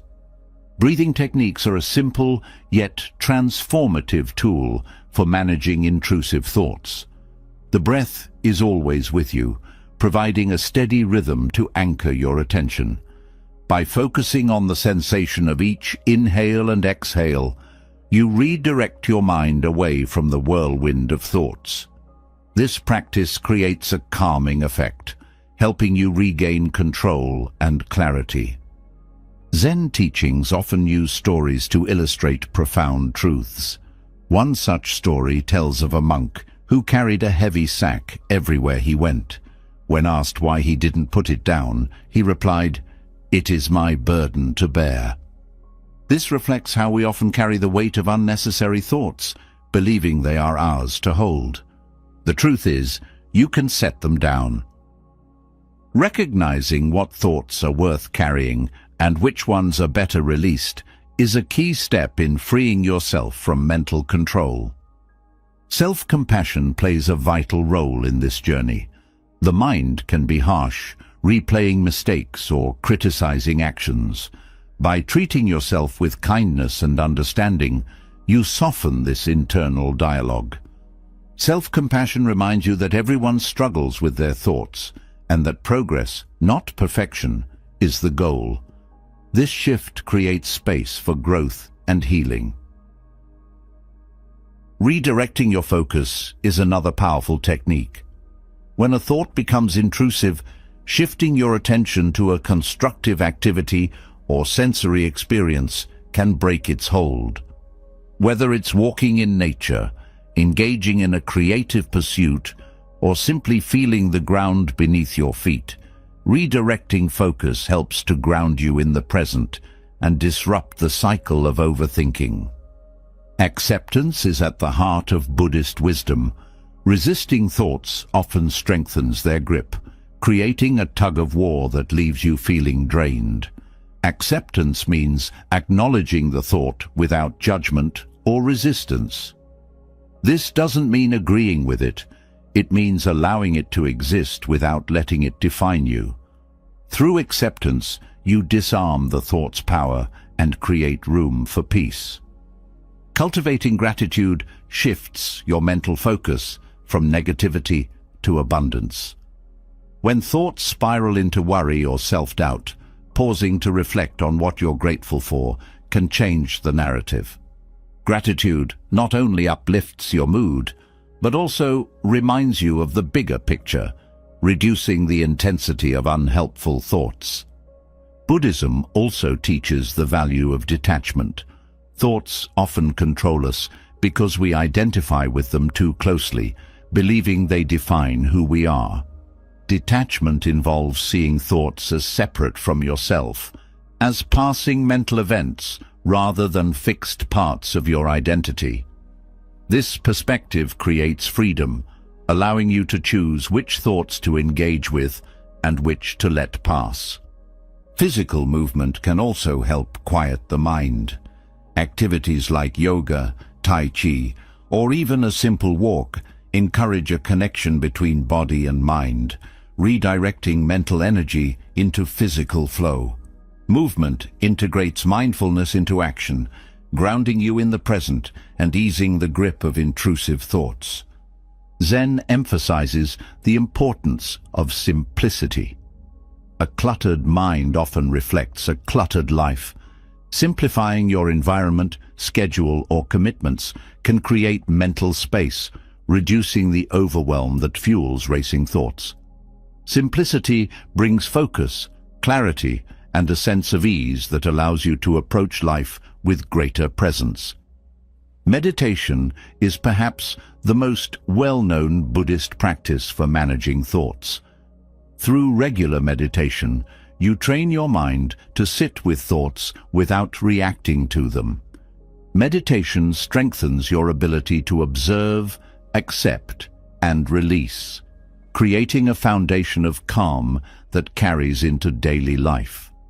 Even a few minutes of daily meditation can create profound changes over time. Finding meaning in your thoughts can transform how you relate to them. Instead of seeing intrusive thoughts as burdens, view them as opportunities for growth. What are they teaching you about your fears, desires, or beliefs? By approaching thoughts with curiosity rather than resistance, You turn them into tools for self-awareness and transformation. The journey to stop your thoughts from controlling you is not about erasing the mind's activity, but about learning to live harmoniously with it. These practices, rooted in Buddhist and Zen teachings, empower you to take back your inner freedom.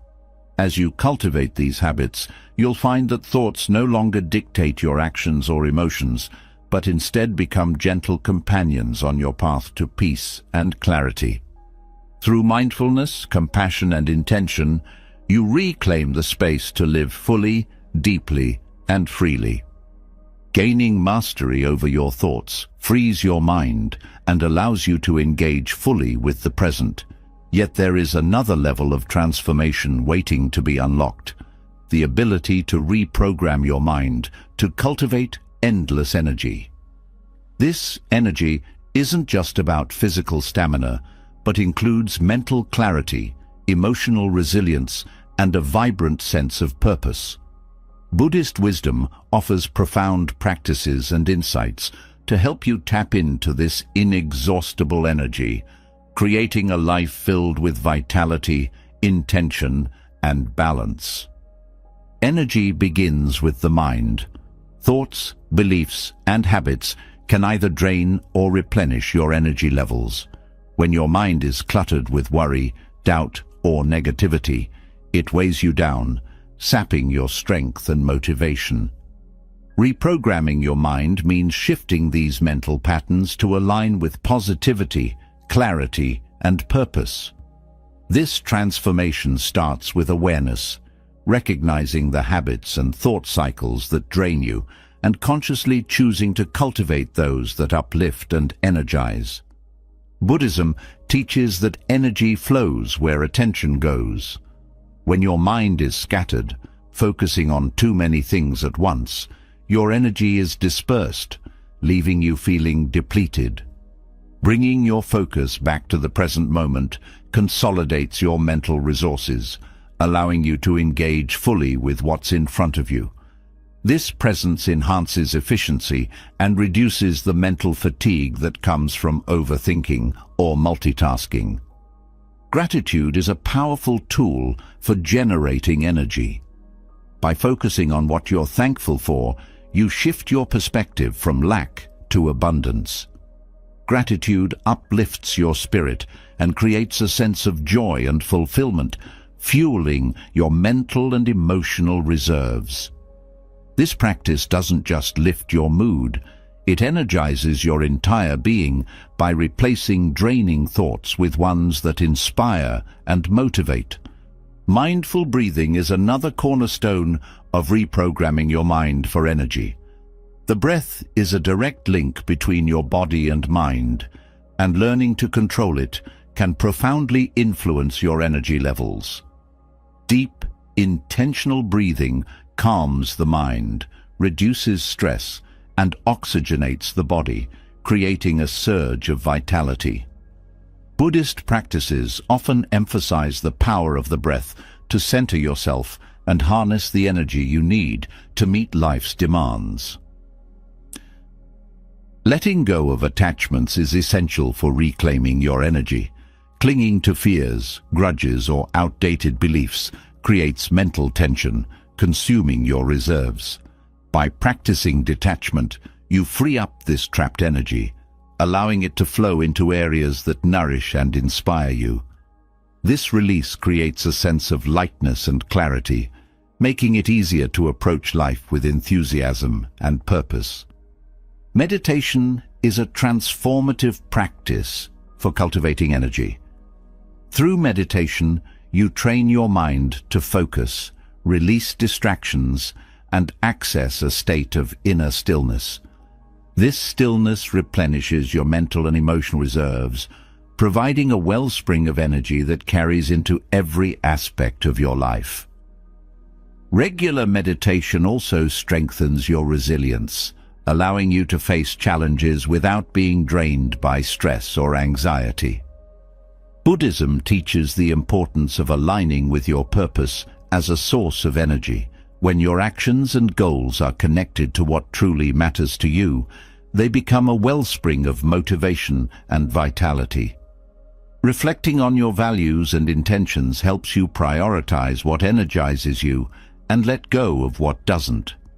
This alignment creates a sense of flow, where your energy is directed toward meaningful pursuits rather than wasted on distractions or obligations that don't serve you. Physical movement rooted in mindfulness is another way to boost your energy. Practices like yoga, tai chi, or walking meditation integrate the body and mind, creating a harmonious flow of energy.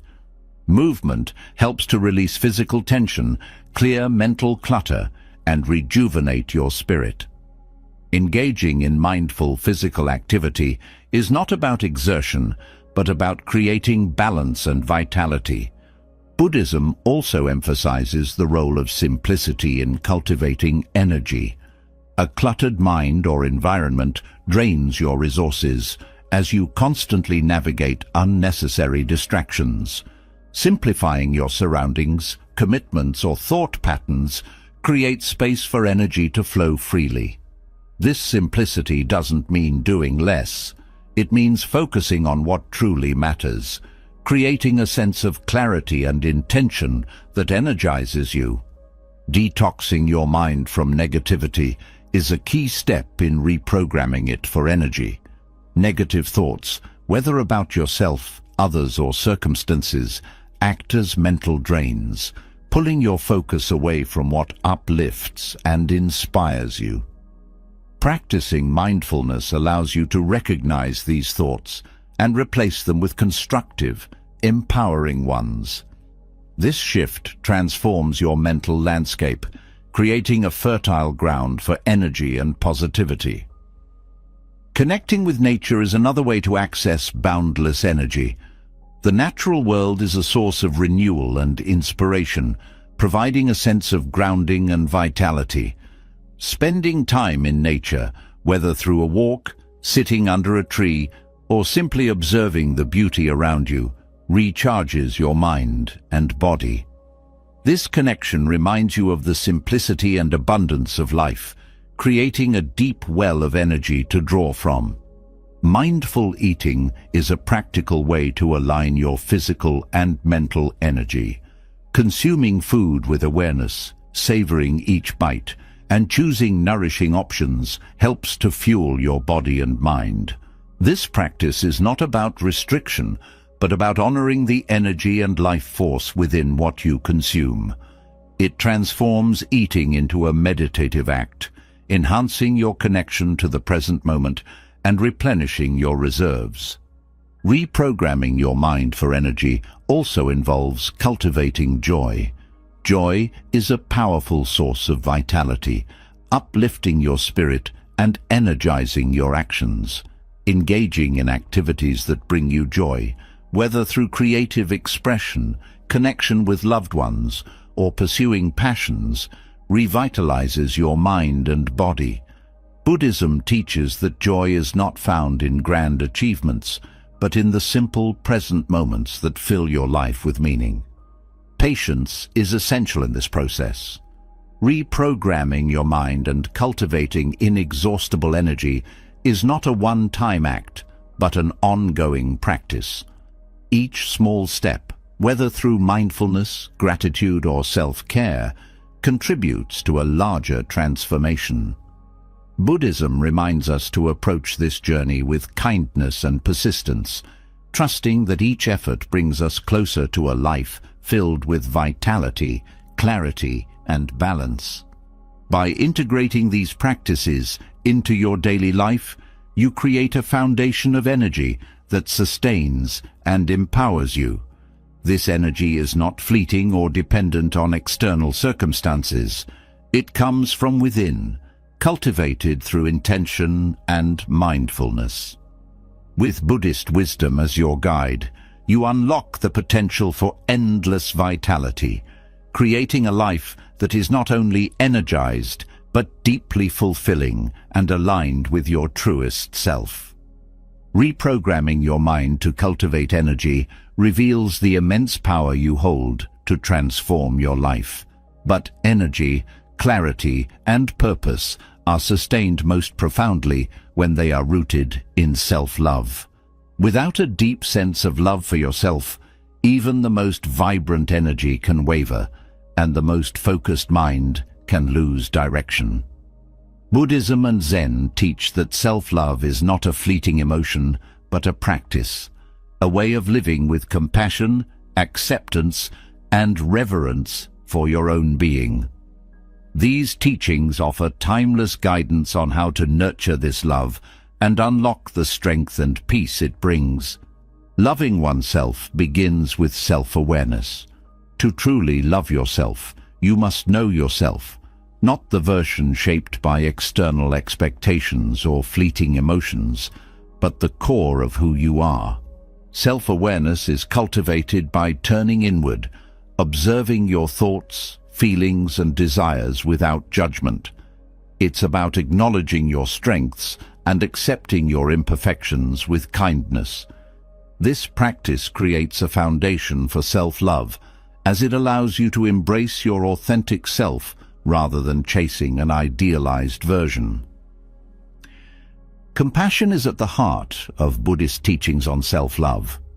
Compassion for oneself means treating yourself with the same kindness and understanding you would offer to a close friend.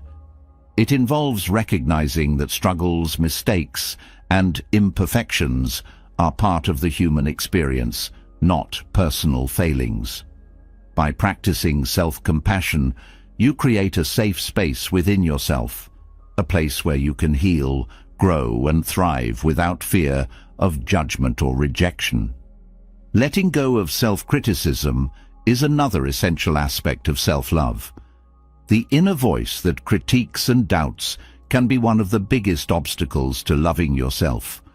Buddhism encourages mindfulness as a way to quiet this voice, allowing you to observe it without attaching to its negativity. By recognizing that these thoughts are not truths, but passing mental events, you free yourself from their grip. This practice opens the door to a kinder and more supportive relationship with yourself. Gratitude plays a transformative role in self-love. Appreciating your own qualities, efforts, and achievements shifts your focus from what you lack to what you possess. Gratitude doesn't mean ignoring areas for growth. It means valuing who you are right now, while striving to become even more aligned with your highest self. This perspective creates a sense of wholeness and fulfillment, nurturing the love you feel for yourself. Buddhism teaches the importance of balance in loving oneself. True self-love is not about self-indulgence or narcissism. It's about caring for yourself in a way that supports your well-being and growth, while kun deti matu einsti mainsis. Balance means prioritizing your needs without neglecting your responsibilities, setting boundaries without isolating yourself, and pursuing joy without clinging to fleeting pleasures. This harmony allows self-love to flourish as a source of strength and guidance. Forgiveness is another cornerstone of self-love. Holding on to guilt, shame, or regret weighs heavily on the heart, preventing you from fully embracing yourself. Buddhism emphasizes the practice of forgiveness, not as a way to excuse mistakes, but as a way to release the burden they create. Forgiving yourself involves acknowledging your actions, learning from them, and letting go of the self-judgment that keeps you stuck. This act of release frees you to move forward with renewed love and acceptance. Presence is essential in the practice of self-love. Often we get caught up in comparing ourselves to others or longing for a different version of ourselves, whether in the past or the future. Buddhism teaches that true peace and love can only be found in the present moment.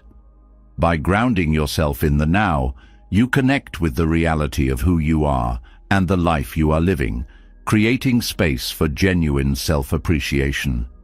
Connecting with your body is another way to cultivate self-love. Your body is a vessel that carries you through life, and nurturing it with care and respect is an act of love. Mindful practices such as yoga, meditation, or simply paying attention to your breath help you develop a deeper connection with your physical self. This connection fosters gratitude and reverence for the body's strength and resilience, enhancing your overall sense of self-worth. Self-love also involves setting intentions rather than expectations. Expectations often lead to disappointment or self-judgment when things don't go as planned. Intentions, on the other hand, focus on how you approach life, your mindset, effort, and attitude, without attaching to specific outcomes. This shift allows you to embrace your journey with kindness and flexibility, cultivating love and acceptance for yourself along the way. Embracing impermanence is another Buddhist teaching that supports self-love. Change is a natural part of life, and clinging to a fixed image of yourself can create suffering. By accepting that you are constantly evolving, you allow yourself to grow and adapt without fear. This perspective nurtures self-love by celebrating the dynamic, ever-changing nature of who you are. Self-love is also about creating space for joy. Engaging in activities that bring you happiness and fulfillment reinforces your worth and nurtures your spirit. Whether it's pursuing a hobby, spending time in nature, or simply resting when you need to, prioritizing joy is a way to honor and love yourself. Buddhism teaches that joy is not found in external achievements, but in the simple present moments that connect you to your inner self. Compassion extends to how you speak to yourself. Words have power, and the language you use in your internal dialogue shapes your relationship with yourself. Speaking to yourself with kindness, encouragement, and understanding reinforces self-love, while harsh or critical words diminish it. This practice requires mindfulness, as it involves becoming aware of your self-talk and consciously choosing words that uplift rather than tear down. Self-love is a practice, not a destination. It is something you cultivate daily through your thoughts, actions, and intentions. Buddhism reminds us to approach this practice with patience and gentleness, knowing that growth takes time. Each small act of love and kindness toward yourself strengthens your foundation, creating a life rooted in compassion, balance, and joy. By embracing these teachings, you create a deeper connection with yourself, one that is not dependent on external validation or fleeting emotions. This love becomes a source of strength and peace, allowing you to navigate life with confidence and clarity. Through self-love, you unlock the ability to live authentically and share your light with the world. Love, without losing yourself, is not just an idea. It's a transformative journey. By embracing the principles of Buddhism and Zen, you learn to nurture authentic connections without clinging, to balance independence and intimacy, and to let love flow with trust, compassion, and freedom. Love, when practiced mindfully, becomes a force that strengthens you, enriches your relationships, and inspires you to live with purpose and peace. Letting go of attachments, embracing impermanence, and practicing loving kindness allow you to connect without fear and give without expectations. You discover that love is not about possession or control, but about growth, yours and that of those you care about. It's about creating a space where both individuals can thrive, supported by respect, presence, and equanimity. This kind of love doesn't drain you, it energizes you. It's a love that liberates, not confines. Now, take a moment to reflect. How have these teachings resonated with your relationships or your own journey of self-love. Share your thoughts, your experiences, or even a single insight in the comments below. Your story could inspire someone else walking a similar path. If you found value in this exploration,